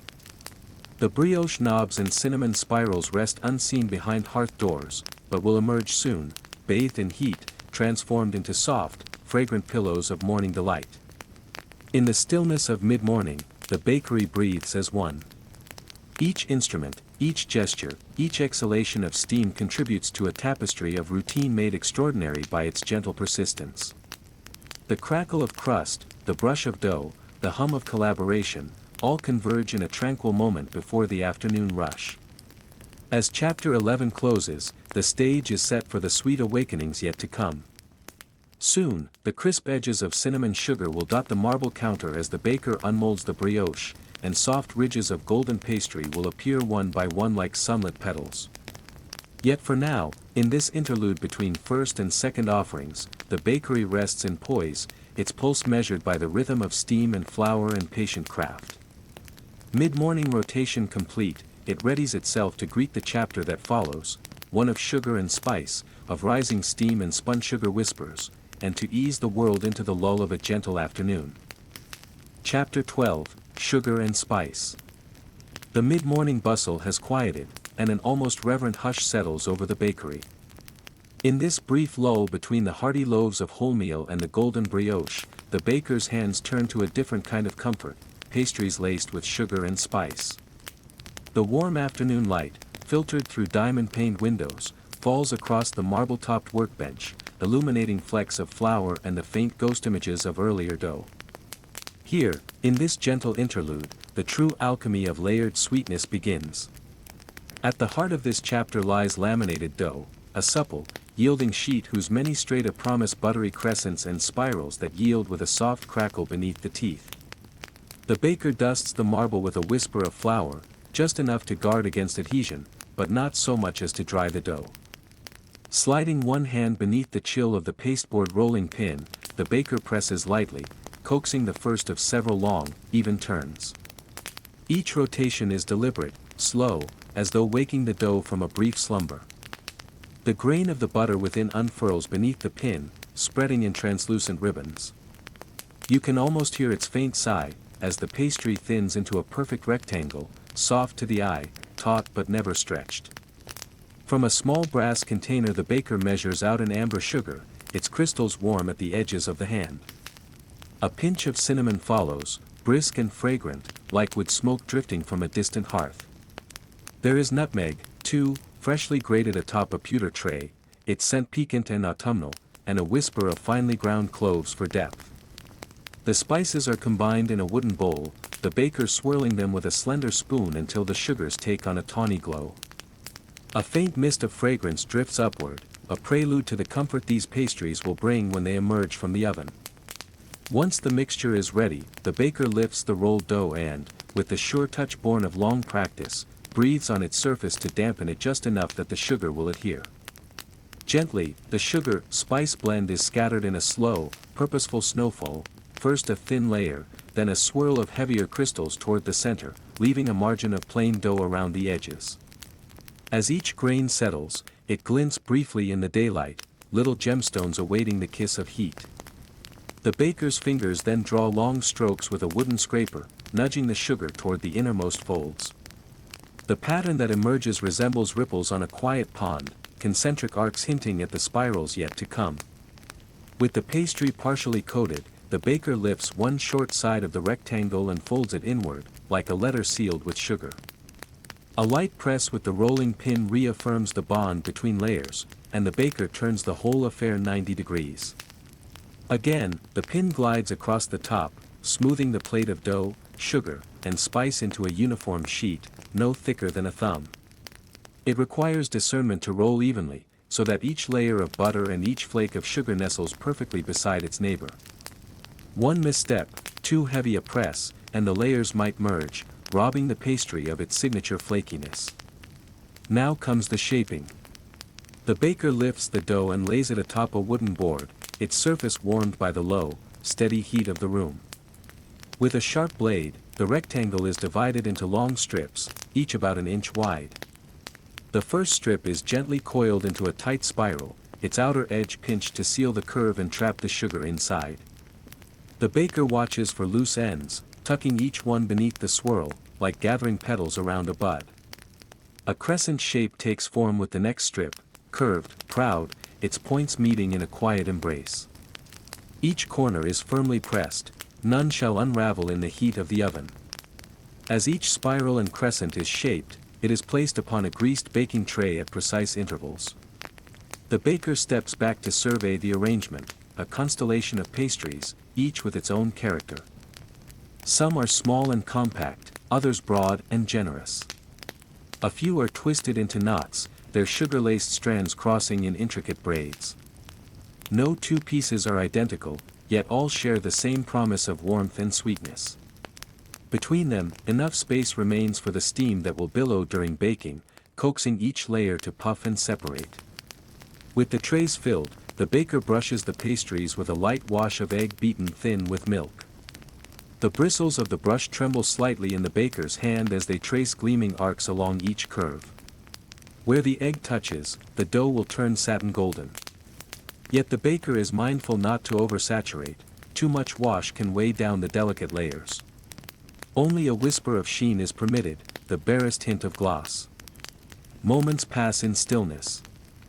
On a nearby shelf, a kettle gurgles softly, ready to produce the steam that will marry with heat in the oven. A bell at the back door tinkles faintly as the apprentice emerges, carrying coals and a small shovel, fresh from the hearth. He sets them into the oven's firebox, and the bakery is filled with a low roar as the embers fall. Somewhere beyond the shop, the clock's minute hand slides past the hour. Inside, every breath seems to pause, waiting for the moment when sugar and spice will transform into golden pastry. Yet before the trays move forward, the baker steps back to wipe a hand along the side of the apron, flicking away a stray crystal of sugar. The counters are brushed clean of flour dust, and the floorboards beneath the bench bear only the faintest marks of earlier labor. It is as though the entire space holds its breath in anticipation, a single, gentle hush. Then, with the careful grace of a conductor raising a baton, the baker lifts the first tray. The handle of the wooden peel is cool to the touch. As the tray slides into the oven's warmth, the pastries begin to steam, their layered edges momentarily dull before catching fire in a rush of color.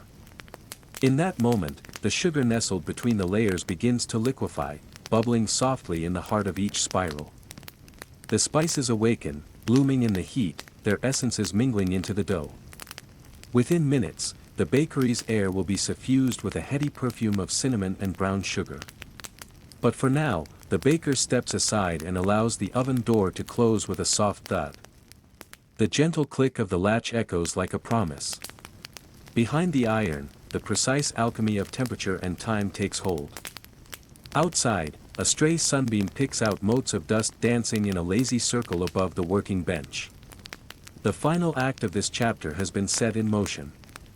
Soon, the world will awaken to the sight of warming pans being carried up narrow staircases, to the comfort of freshly baked bread in early shops, to the hush that follows as pastry lovers retreat into kitchens and parlors with plates piled high. For now, we leave the baker in that translucent pause, neither fully in the past nor yet in the sweet revelation to come. The sugar and spice are poised, latent with possibility. Beyond these walls, the city continues its pulse of commerce and routine. But here, in the gentle evening of mid-morning, there is only the quiet intonation of an old ritual: dough and butter, flame and time, transforming themselves into something both humble and splendid. Chapter 12 closes with that promise, so that in Chapter 13 we may return to brush apricot glaze over golden peaks and witness the final glimmer of satisfaction in each tender, sugared curve. Chapter 13, Glaze and Glimmer. In the hushed expanse of the late morning, when sunlight pools softly on the worn oak counters and the air hums with the memory of oven heat, the baker turns to the final, most delicate transformation of his craft, the glazing of pastries. Having dusted trays with sugar and spice not long ago, he now sets aside the bowls of cinnamon-scented filling and reaches for a small copper saucepan. Its patina glows like burnished bronze beneath the lantern light, recalling the gold hue of newly baked crusts. He lifts the pan to the scarred iron grate, sliding it just close enough to feel gentle radiance against his fingertips, and leans in to breathe deep of the warming apricot jam within. A hush settles over the shop, a quiet so complete it drapes itself over each surface. The faint hiss of residual steam from the scoured hearth fades, and even the distant clop of a passing horse's hoof seems softened by the thick air. In this moment, the baker allows himself to move slowly, as if honoring each second with reverence. With a slender, carved wooden spoon he stirs the jam, a patient rotation that teases warmth into melted sweetness. Tiny bubbles rise and pop at the surface, as if the fruit itself is exhaling a final breath before surrendering to a liquid glow. The scent of sun-ripened apricot mingles with the lingering honeyed perfume of the morning's brioche, weaving a quiet tapestry of comfort. He lifts the spoon high, letting a thin thread of amber run back into the pool. The jam trickles in a steady ribbon, each droplet catching the light like a suspended jewel. Carefully, he pours the softened glaze into a shallow earthenware bowl, its rim chipped from seasons of use. The glaze settles, a liquid mirror, and he waits, counting the heartbeats of a breath, until its surface calms to a perfect, trembling stillness. Then he sets the bowl upon a piece of linen beside the rack of golden pastries, spirals of sticky cinnamon, curved morning rolls, and plump fruit-crowned tarts whose gentle indentations hold promise of sweetness. Reaching for his pastry brush, a handcrafted tool of slender birch with bristles as fine as hummingbird down, he dips it into the glowing glaze. The bristles soak up the honeyed liquid readily, capturing just enough to whisper across dough. He lifts the brush deliberately, allowing any excess to drip back into the bowl in a single, measured drop. This act of release is part of the ritual. Too much glaze would pool heavily and mask the delicate crumb beneath, too little would leave the surface dull. So he holds the brush balanced between precision and intuition, trusting years of practice to guide his hand. Drawing the brush across the nearest bun, he begins at one edge and moves in even, measured strokes toward the other. Each pass leaves behind a gleaming film that catches stray shafts of sun, turning the crust into a living canvas of pale gold.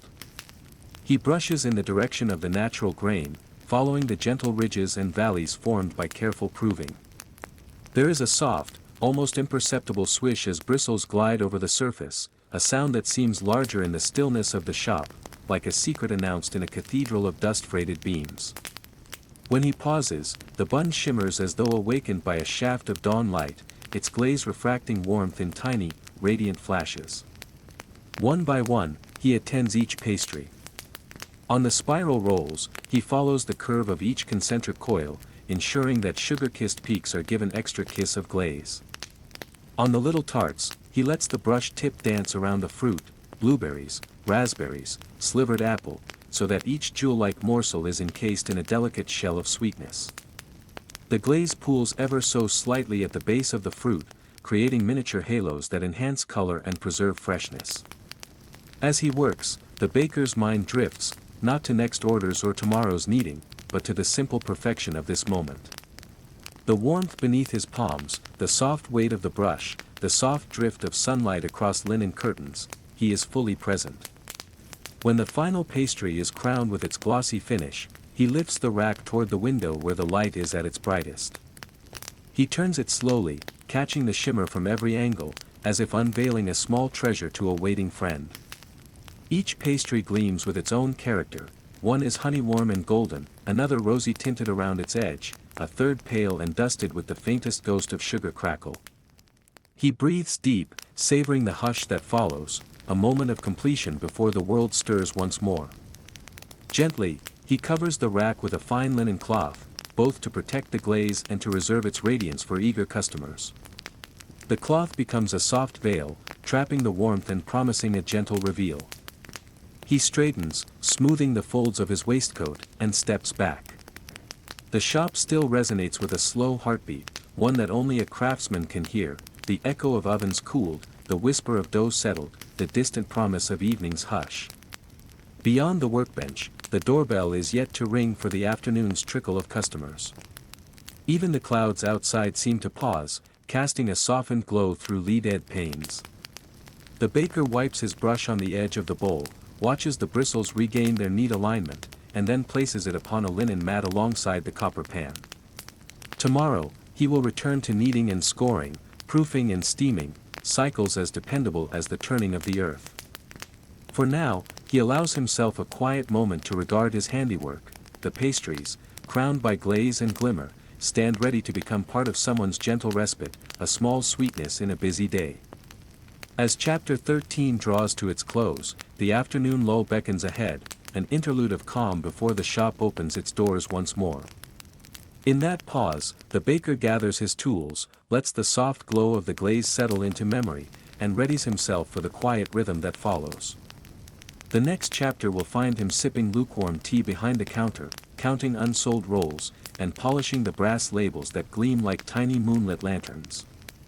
But for this moment of glaze and glimmer, time itself feels softly suspended, a breath held between one heartbeat and the next, a promise of simple joy in the golden patina of a freshly glazed crust. Chapter 14, Afternoon Lull.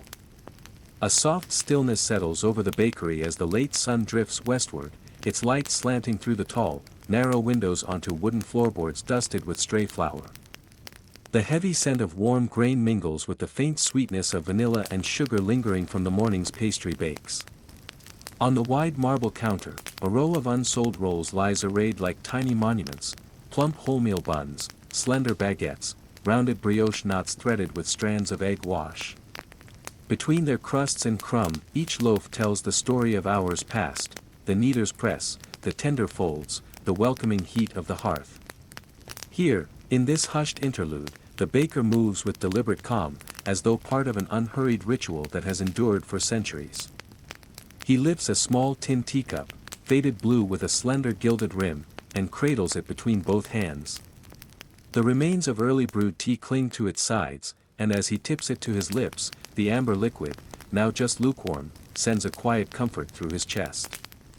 He inhales the faint bouquet of bergamot, the softness of steamed milk that once mingled on the wooden table when the morning rush was fiercest. This moment of repose is earned, the dough has been shaped, the oven's embers banked, the trays washed. Even the apprentice, now off on his brief respite, has departed for a mug of ale at the corner pub. And so the baker stands alone, sipping slowly, eyes half closed in appreciation of the lull. When the cup is empty, he places it upon the shelf where chipped porcelain saucers rest in neat stacks. He straightens a small silver spoon, its handle engraved with a delicate leaf motif, before turning his attention to the unsold bread. With a gentle touch, he arranges each roll by variety and size, 4 seeded wholemeal, 3 plain batards, 2 pain de campagne. He notes which loaves have begun to lose their morning crispness, marking them for the next batch of breadcrumbs, to be sold by the ounce at the spice stall tomorrow. For bread that remains fully fresh, he records quantities in his leather-bound ledger: wholemeal, 4, brioche, 2, rolls, plain, 3. The pen glides over the yellowed page, each stroke deliberate, preserving the day's precise yield. Across the room, the wooden shelves that once held wicker baskets now stand empty. Dust motes drift in the sunbeams, pirouetting above the polished boards. The baker retrieves a soft rag, dampened with warm water and a drop of gentle soap, and begins to wipe the shelves with steady, even strokes. The cloth darkens as it lifts away crumbs and flour. When the wood gleams once more, he reaches for a small tin of brass polish. With a clean cotton square, he applies it to the tiny labels affixed to each shelf's lip: rolls, brioche, loaves, pastries. He works the polish until each tag sheds a faint gleam, catching the light like a promise of warmth and sustenance. A low draft swirls at the door, bringing in the distant clatter of horse-drawn carts on cobblestones. The baker pauses his polishing and listens. Somewhere beyond, a woman's soft laughter intermingles with the creak of a wagon wheel. The hum of the city's late afternoon pulse is faint here, cushioned by thick walls and the promise of fresh bread. He bends to peer through the frosted glass of the entrance, spotting only a pale sky streaked with clouds, and then turns back to the interior hush. With the shelves prepared, he next attends to the workbench against the back wall. There stands the dough trough used for tomorrow's overnight ferment.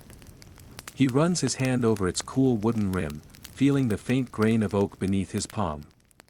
Even now, he contemplates the sourdough starter resting in a small stoneware crock, alive with bubbles. A single ladle sits nearby, ready for when the hour comes to feed the sponge with fresh flour and water. He places the ladle beside the crock, setting the stage for the next cycle of bread-making life.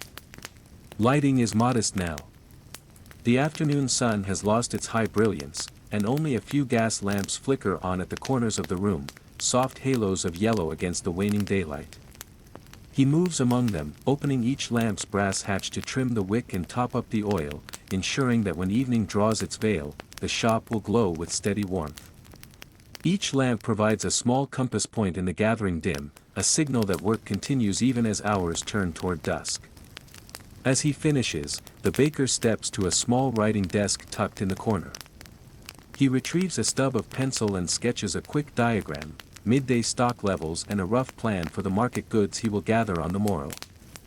Linen cloths must be laundered and folded, wicker baskets readied for the jostling lanes of St. Giles Market. He notes in the margin, linen wraps X5, baskets X3, slate weights. The pencil's tip scratches softly over parchment, echoing the rhythm of his thoughts. Behind him, a silver teapot rests on a low stove, its spout cooled now that the flame has mercifully died down. Soon, he will refill it, for tea will be needed again when twilight brings the evening customers, those seeking a crusty loaf to carry home or a sweet bun to enjoy in the growing chill of the street. But for this moment, tea is a completed ritual, and the shop dwells in silence among its rows of clean counters, polished brass, and patiently waiting tools. A single chair sits near the window, its wicker seat slightly worn by the apprentice's weight. The baker lowers himself into it and gazes out over the empty square beyond. Distant church bells toll 4:30, their echoes softened by mist rising from the Thames. He traces the slow arc of the sweeping second hand on the long case clock behind the counter, each tick marking time suspended between labor and rest. The room breathes with him, exhaling a symphony of soft wood creaks and the faintest sigh of cooling ovens. It is here, in this measured pause, that the heart of the bakery reveals itself, not in the clamor of the morning rush, but in the meticulous care of small tasks, the thoughtful preparations for the hours yet to come. Soon enough, the market-bound cart will sway into motion, and new faces will press their palms to the counter, choosing loaves for supper. But for now, this silence is a gift. The baker closes his eyes, letting the muted warmth seep into his bones, and listens to the hum of a day well tended. The afternoon lull may be fleeting, but within it lies the promise of continued toil, shared laughter at twilight, and the comfort of bread still to rise. And as he sits, content in the gentle hush, one can almost hear the soft rustle of tomorrow's linen wraps and the low roll of wheels beyond the door, a quiet overture to the chapters yet unwritten. Chapter 15, Market Run. The late afternoon hush still lingers in the bakery, as if the very walls are holding their breath. The oil lamp by the hearth has long since been banked down, and only the faint glow of daylight filters through the dusty window panes. From the quiet corner behind the counter, the baker rises and moves toward the wooden table where the day's final loaves rest, cooling on wire racks.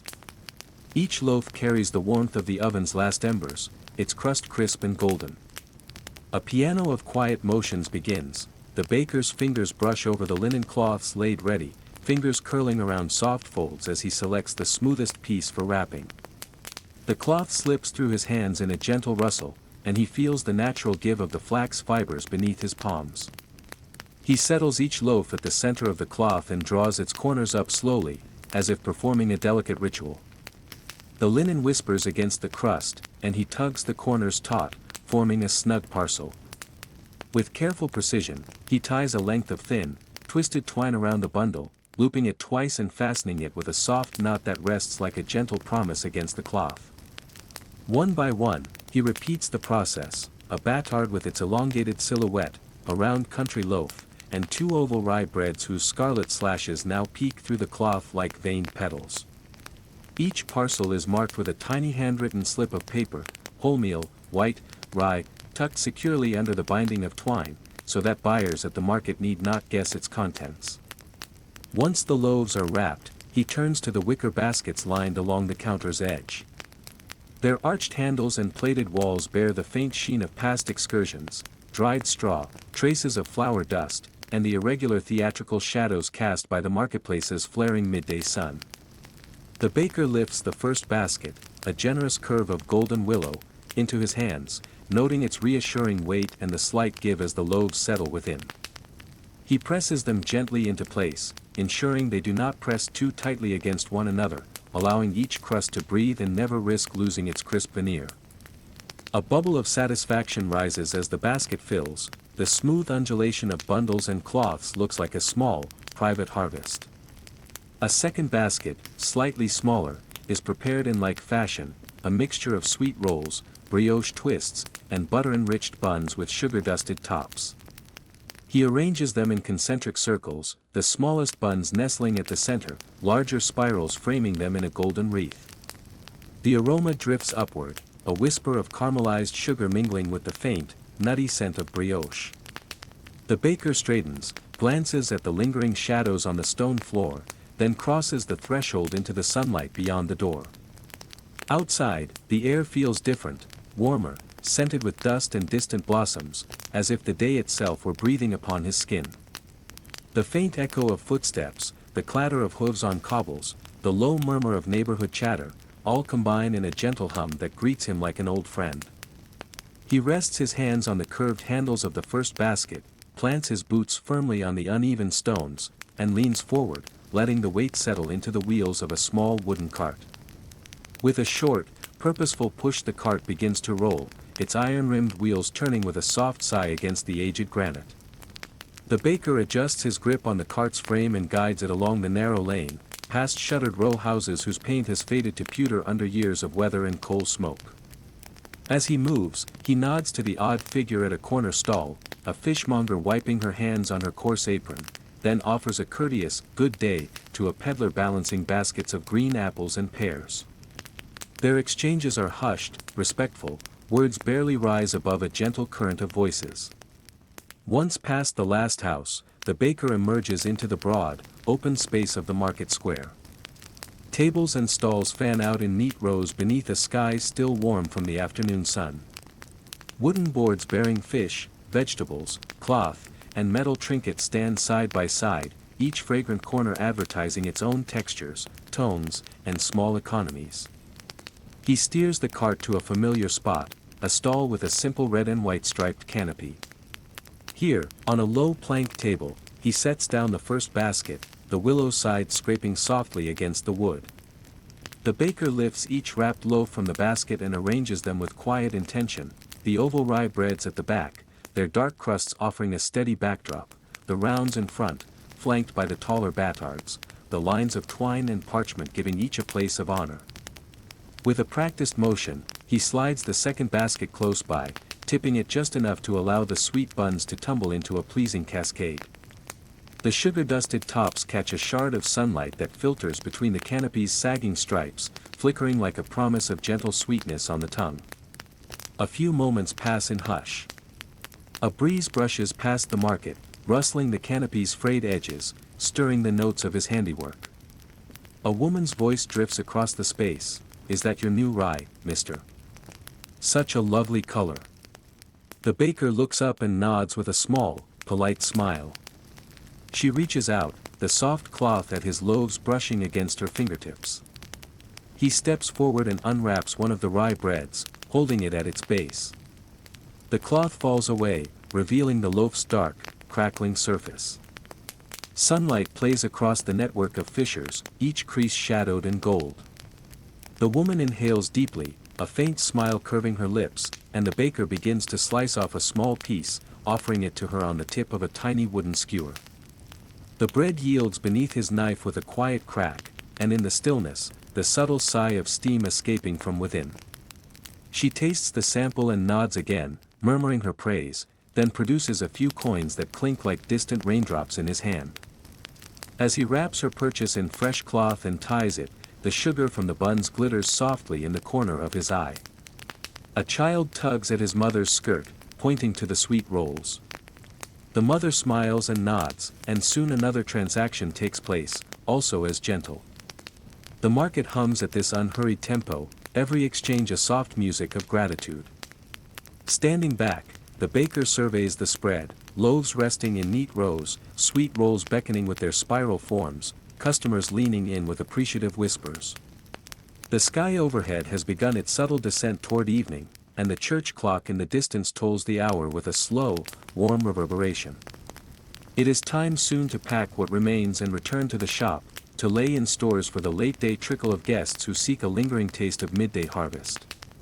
But for this moment, the baker allows himself a breath of satisfaction, a hushed acknowledgement of the day's work shared in the gentle light of the market square.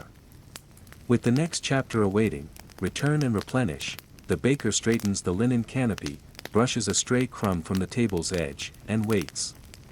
He watches children scamper past, listens to the soft bartering of voices, and knows that soon this place will empty once more. For now, though, the market hums in slow cadence, and his warm loaves stand ready to carry a piece of the bakery's quiet devotion into the homes of those among the stalls. In that hush, the world narrows to the golden folds of bread and cloth, the promise of nourishment, and the gentle rhythm of a day devoted to craft. Soft, steady footsteps approach the shop door. A faint chime whispers as it opens, admitting a ripple of late afternoon light. The familiar hush of settling sheets of parchment greets you, mingling with the cool, gentle sigh of evening descending over cobbled lanes. As the bell above the door tinkles its small greeting, the baker returns from the market, hands full but heart lighter. Leaning the handle of the small wooden cart against the worn brick wall, he pauses, one gloved hand resting on the weathered rail, before stepping inside. The air here remains quietly warm, a gentle cradle after the bracing wind outside. Shadows of tall windows stretch across the polished floorboards, and faint motes of dust drift, golden in the soft glow of the high gas lamps now stoked for evening. He lifts the first wicker basket from the cart, its weave still scented of early morning grain and hay. He tips it gently, and empty paper sacks tumble out, rustling like small wings. With deliberate care, he sorts each sack beside the counter. Some crumple flat, others still hold a few stray crumbs of rye. Each scrap is swept into a waiting bowl, nothing wasted, nothing overlooked. The baker's touch is unhurried, reverent even, as though every fragment hums with purpose for tomorrow's dough. Nearby, the tinkle of coins and paper mingles as he turns his attention to receipts. Rolled up slips, now uncoiling across the broad oak counter, seem to sigh as they unfurl. One by one, he straightens each, brushing away the faintest speck of flour before lining them in tidy columns.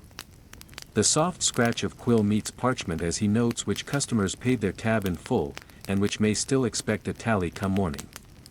His pen moves slowly, in time with the distant toll of a church bell, perhaps the 4:30, perhaps 5, its gentle chime drifting in from the street. A hush settles once more. The baker steps back, surveying the scene, the emptied baskets, the ordered receipts, the faint promise of a quieter hour. Then, almost without pause, he lifts a small wooden box from beneath the counter, a box containing overnight buns that didn't find their homes at the market. He opens it, and a soft, yeasty fragrance drifts forth, warm and comforting. One by one, he places the leftover rolls in neat rows upon the low display shelves, their golden crusts glistening in the dim light. Each sweet curve of dough seems to hold the memory of sunrise, of gentle needs and tender care. He pauses at a shelf lined with pastries. A few currant-studded buns and plump slices of fruit cake remain, their surfaces kissed by a thin crust of sugar that barely crackles at the touch. The baker gathers them with a quiet reverence, arranging them on a fine porcelain platter. His fingers brush against a stray crumb, which he lifts delicately onto the plate as well. Nothing is too trivial to escape his mindful attention. Now, the gentle ritual of wrapping begins. A small stack of newspapers, folded flat beneath the counter, meets the baker's hands. He unfolds one sheet with a hushed rustle, smoothing its surface. Each crease he irons flat with the soft pad of his thumb, as though coaxing the paper into perfect readiness. Then, lifting a slice of rich fruit cake, he places it upon the center of the sheet.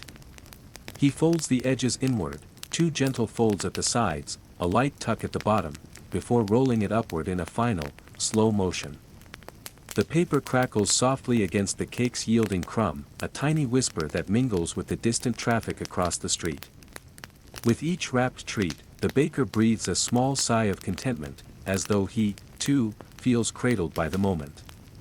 He places the parcel on a tiered stand by the shop window, where the fading daylight will catch the brown print of unfamiliar headlines and the glint of sugared crust. The stand now glows with a few simple treasures, awaiting the trickle of late-day visitors seeking a quiet indulgence. A clock upon the far wall ticks once, twice, softer than before in the tranquil hush.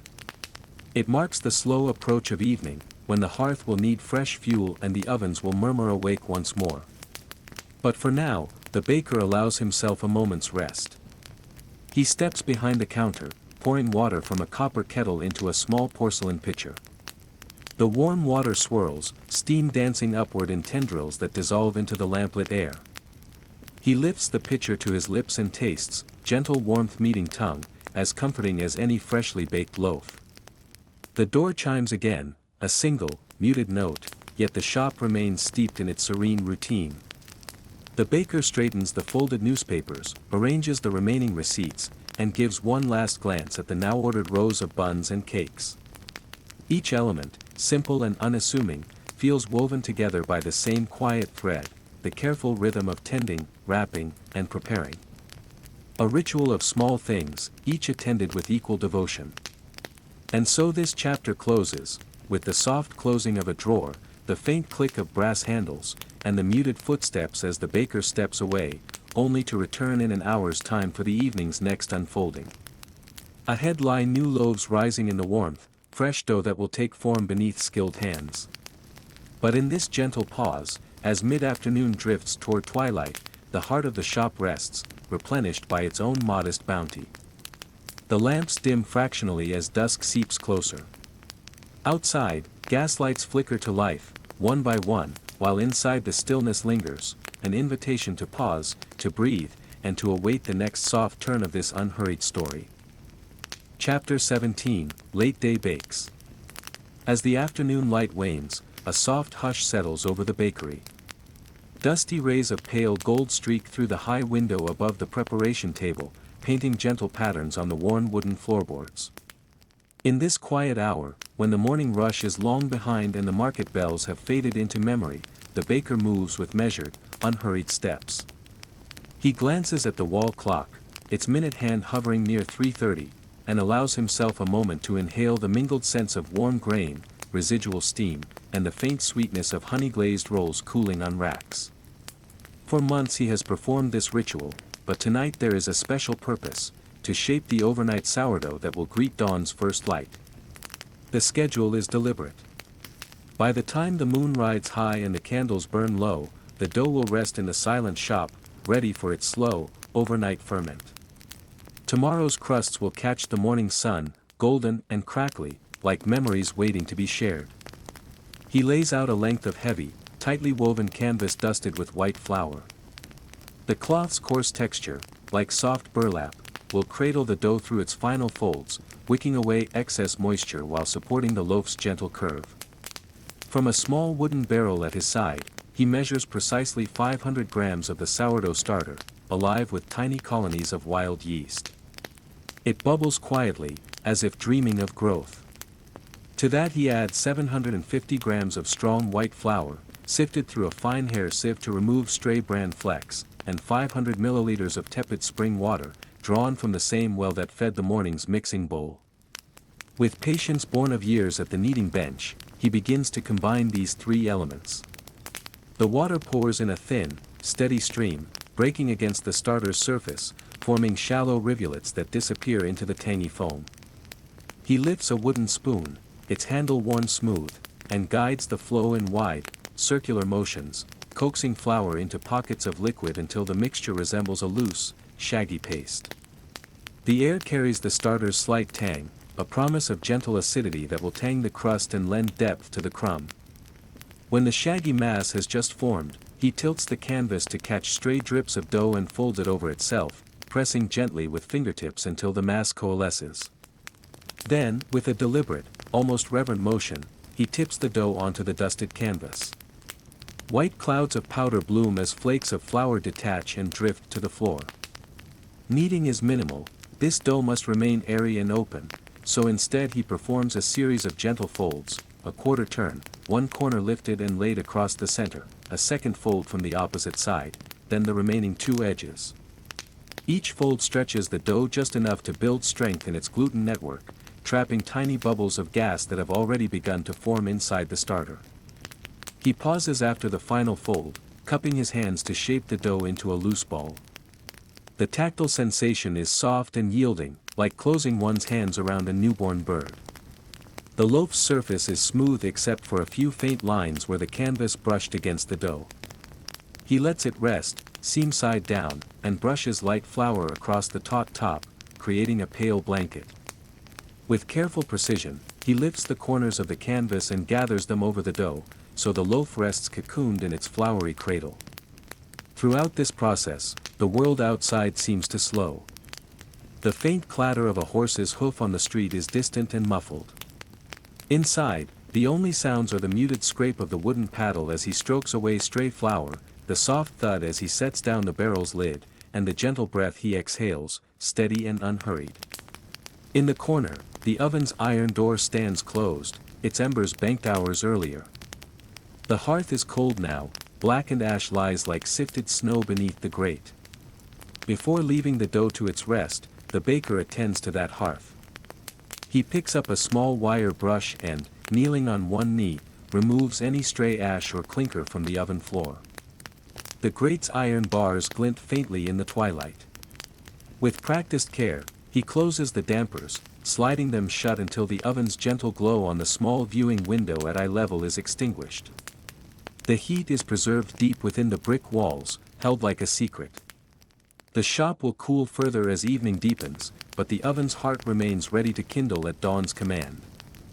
He straightens and moves toward the shelves, where fern-barked flour sacks stand empty and ready for tomorrow's delivery. His fingers brush the rough cotton, tracing the faded stenciled letters that once bore the miller's mark. A soft creak sounds as he lifts one onto the counter, places an order slip beside it, and dips a quill into the inkwell. By candlelight, he records a brief note, sourdough set, 17th hour. The ink glistens wet for a moment, then settles into the paper. In the margin, a small flourish, an old custom, marks the baker's contentment with the day's labor. Returning to the canvas-wrapped loaf, he places it carefully into a low, lidded proofing box. The vessel is lined with linen and rests on a shelf near the back wall, where it will remain undisturbed until morning. The box door clicks shut, muffling any drafts, and the loaf lies in darkness, breathing slowly as the hours pass. He straightens one last time, smoothing his apron across his chest and brushing away a smudge of flour from his sleeve. In these final moments before night fully settles, he pauses by the front window. Outside, gas lamps flicker to life, casting amber pools on wet cobblestones. A thin mist weaves through the narrow street, softening the edges of doorways and signboards. The baker stands still, watching a solitary figure pass beneath the lamp, umbrella held low. The hush feels profound, as if the world itself is exhaling.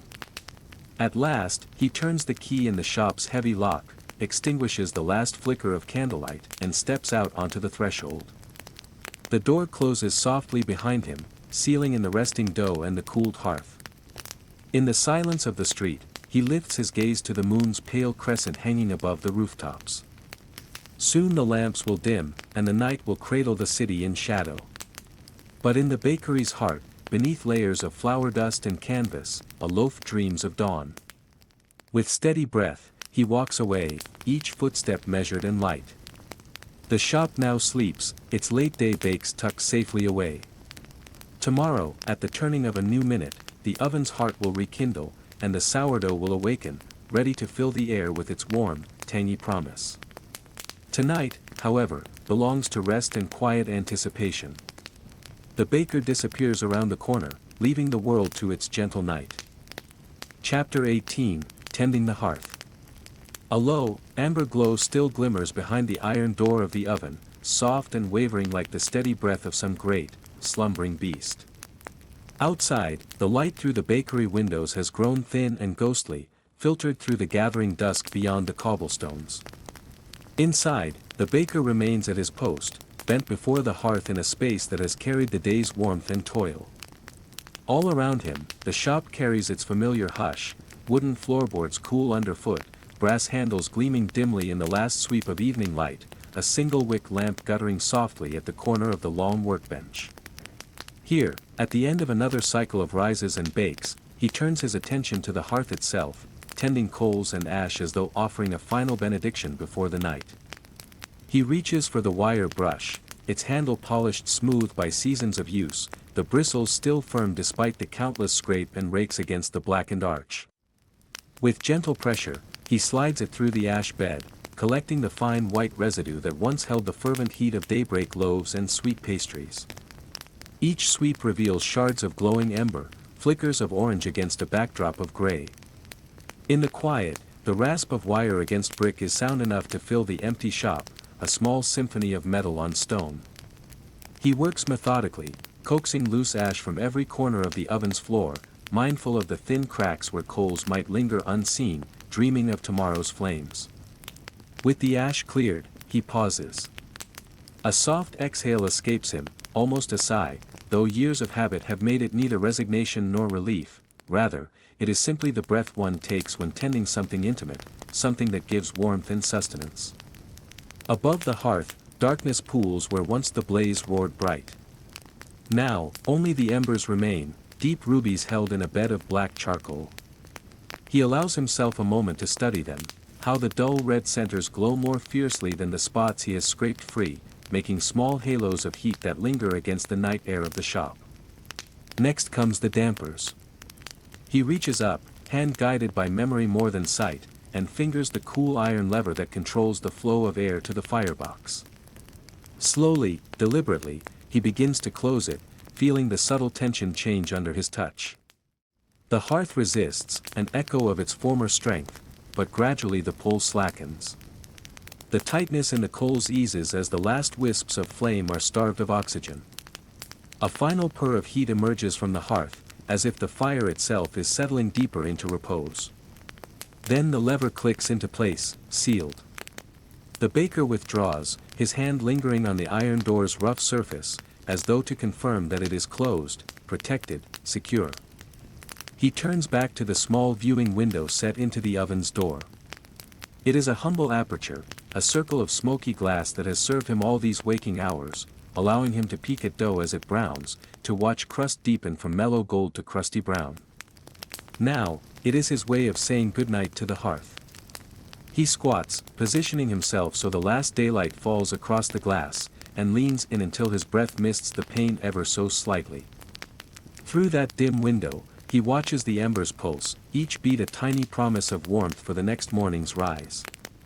Even in darkness, they hold the memory of fire, the shape of flames, the gentle snap of burning wood, the glow that danced beneath countless loaves. Behind him, a single lamp stands watch on the workbench.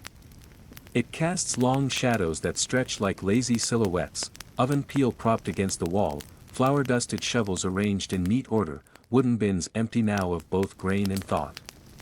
The baker straightens, moving with measured care as though unwilling to break the contemplative hush. He places the wire brush where it belongs, alongside a small shovel that will rest until first light.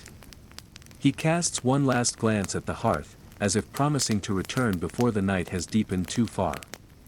In this moment between day and dream, the bakery exists in a peculiar half-light, neither fully awakened by dawn nor fully surrendered to slumber. The hearth, banked and tamed, holds the residual heat of hours past while inviting the gentle cool of evening air to mingle with its embers. The baker steps back, brushes off his hands on a plain cotton apron, and moves toward the door that leads to the storeroom. His footsteps are soft, wood against wood, linen against floorboards. He pauses only to glean one more sense of the hearth's resting state, then crosses the shop with the easy surety of someone who has spent a lifetime dancing this nightly rhythm. All around him, the bakery settles. The oil lamp's faint golden glow dwindles as its reservoir empties, the shadows retreat into corners and under tables, folding themselves away like old cloth. The baker lifts the lamp, carries it to the threshold by which he will soon leave, and cradles it close, as one might cradle a small heart of warmth. He moves slowly, savoring the hush. In his mind, he already tastes the tang of fresh bread at dawn, hears the quiet laughter of the apprentice as they share a pot of tea, sees the hopeful swell of dough blossoming in its cloth-covered bowl. At last, the hearth-room door is closed. The iron door of the oven, once warm to the touch, cools further in the growing stillness. The last of the lamp's oil flickers out, leaving only the tender glow of embers and starlight through the front windows. The baker turns the key in the lock, its metal whispering like a footstep on stone. He breathes in the scent of ash and wood smoke, of linseed oil on the wood, of the faint perfume of flour that clings to every surface. Then he steps outside into the hush of the street, the door clicking shut behind him as though marking the boundary between two worlds, one of ember and warmth, the other of night and quiet. Under the pale gleam of a gas lamp, he pauses. A final glance takes in the bakery's shuttered windows, the chill air brushing against his cheeks. In that soft moment, he can almost see the hearth's glow through the dark glass, a promise awaiting the return of early light. And as he turns to walk away, he carries with him the lingering heat of a day's labor, safely banked within the hearth, ready to kindle tomorrow's beginning. Chapter 19, Evening Inventory. The late-day sun has long retreated beyond the rooftops, leaving the bakery bathed in the soft glow of a single, flickering candle. Its flame quivers against the hearth-warmed wall, and gentle shadows dance across the polished worktable. In this hush between closing and departure, the baker pauses to take stock, not only of the day's labors, but of the promise of tomorrow's dawn. He moves methodically, almost reverently, from station to station. First, the wire racks upon which the morning's loaves and midday pastries have cooled. Each golden bun, each plump brioche, each slender twist of sweet roll is counted in turn. The baker's fingers, still faintly dusted with flour, touch the crusts with tender precision. He notes 3 cinnamon sugar spirals left in the corner, 2 buttery viennoiseries near the front, and a single stubby loaf, its crust cracked but still fine, tucked behind an empty wicker tray. His ledger lies open on a narrow shelf above, neat columns of numbers penciled in during the day. He makes a small mark beside unsold items, then gently lifts each pastry onto an empty platter, lining them in tidy rows for tomorrow's early customers who will peer in at the window, drawn by their quiet allure. From the pastry racks, he moves to the marble counter, a broad expanse of pale stone still cold to the touch. Here sits the day's unused dough, resting beneath a linen cloth dulled by hours of kneading. With a gloved hand, he lifts the edge of the fabric and leans forward to inhale its faint, yeasty warmth. Beneath, the dough has settled into a smooth dome, its surface mottled with tiny air pockets. He measures its weight on the brass steelyard, sliding a lead weight along the beam until it hangs precisely level. Then, dipping a small blade into a pot of waxen seal, he inscribes the figure, 3 pounds, 4 ounces. In a corner of his journal, the leather cover already soft with age and handling. The baker straightens, allowing the cloth to fall back into place. He crosses to a low shelf where the empty flour sacks are stacked upright, their coarse homespun fabric illuminated by the candle's glow. Each bag has borne its share of backbreaking work, centuries-old wheat harvested from chalky fields, stone ground and sifted, then carried by cart along rutted roads to this narrow street. He aligns the sacks along the edge of the shelf, their printed labels outward: white wheat, finest grade, wholemeal, rye mixture. They stand like faithful sentinels, waiting for the miller's new delivery before dawn. The baker runs his fingertips over the patched seams of one bag, where a small tear was mended with coarse thread, and nods, satisfied that all is in order for tomorrow's first bake. Returning to the worktable, he sets down a small pewter inkwell, its surface mottled by years of washings. He dips a quill into the dark ink, shakes off the excess, and begins to write. His script is patient and deliberate, each letter formed with care. Inventory: 3.75 pounds dough remaining, 7 buns, 4 plates, 2 loaves. Flour sacks prepped, embers banked, hearth cooled. As the candle gutter sifts soft sparks into the air, the baker's pen moves across the cream-colored page.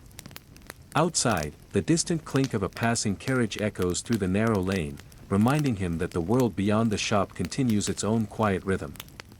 He pauses, lifts the quill, and watches the ink settle into the fibers of the paper. In this moment, the bakery is a refuge of stillness, a small island of warmth and light suspended against the encroaching chill of night. He breathes in the subtle perfume of worn leather, ink, and the lingering tang of barley malt. A single moth flutters at the windowpane, drawn toward the glow, then drifts away into the darkness. Setting the quill aside, the baker folds the journal closed and slips it into the pocket of his waistcoat. He stands, straightening his back after hours bent over counters and ovens. The candle's flame reflects in his weary eyes, and he allows himself a brief, contented smile. Tomorrow, these pages will guide him once more, tracing the ebb and flow of heat, flour, and time. But for now, each measured figure, each careful notation, whispers of a job well done. He moves toward the hearth one final time.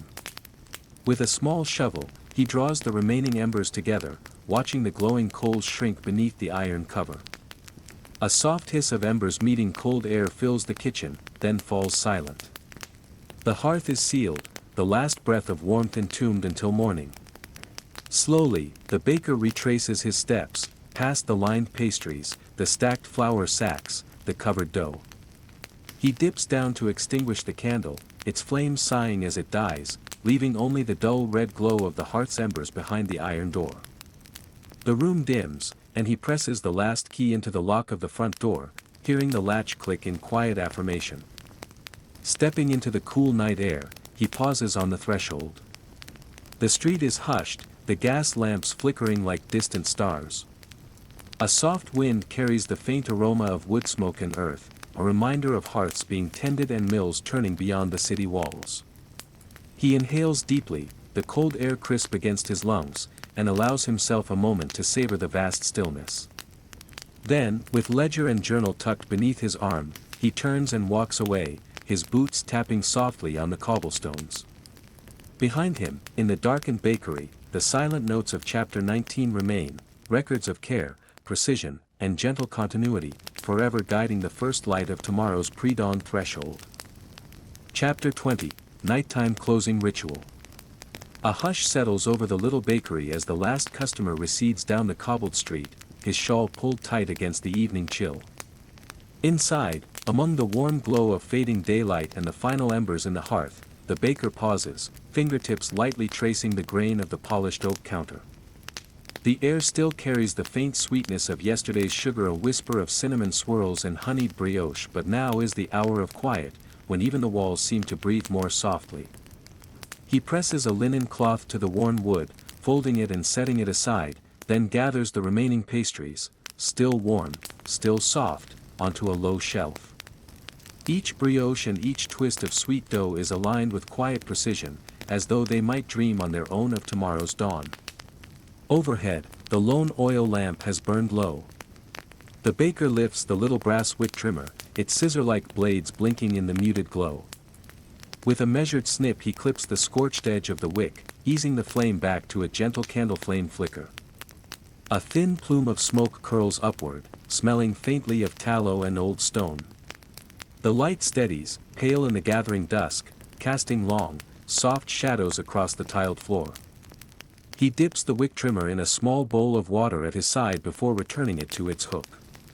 The cool metal seems to sigh as it rests. Behind him, the great wooden door stands partially ajar, a sliver of inky night peeking through. The baker steps lightly over stray grains of flour, each pale speck a remnant of the day's work, and approaches the front window. He moves a small lever, and the heavy shutter drops into place with a soft click, sealing out the distant glow of gaslit street lamps. Outside, the world has grown a shade darker, lanterns along the lane sputter to life, each a tiny promise of light for passing foot traffic. The hush is absolute here, punctuated only by the murmur of water dripping somewhere in the back, or the soft sigh of wind stirring the chimney flue.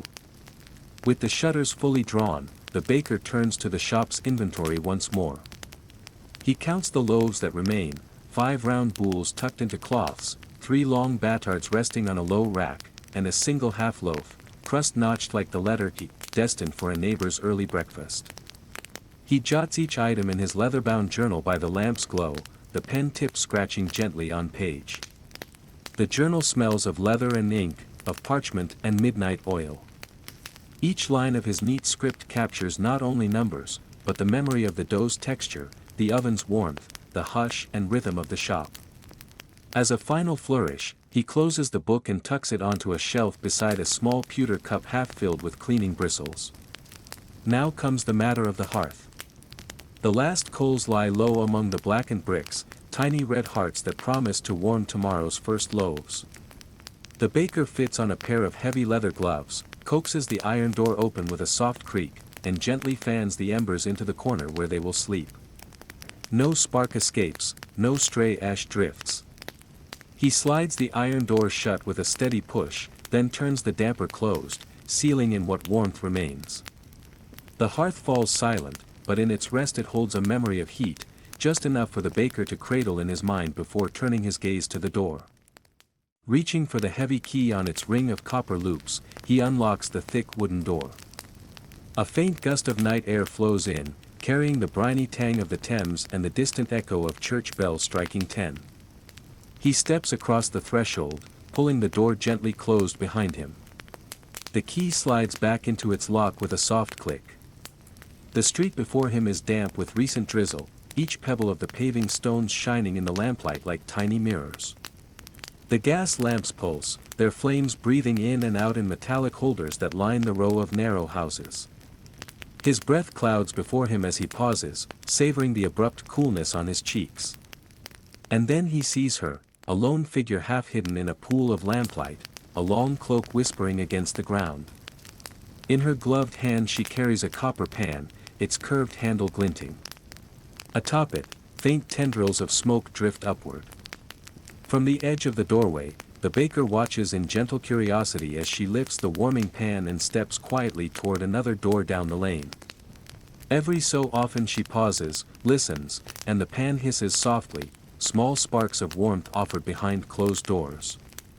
He realizes, in a soft moment of recognition, that this solitary woman is among London's night shift of professional bed warmers, tending to the final ritual before sleep.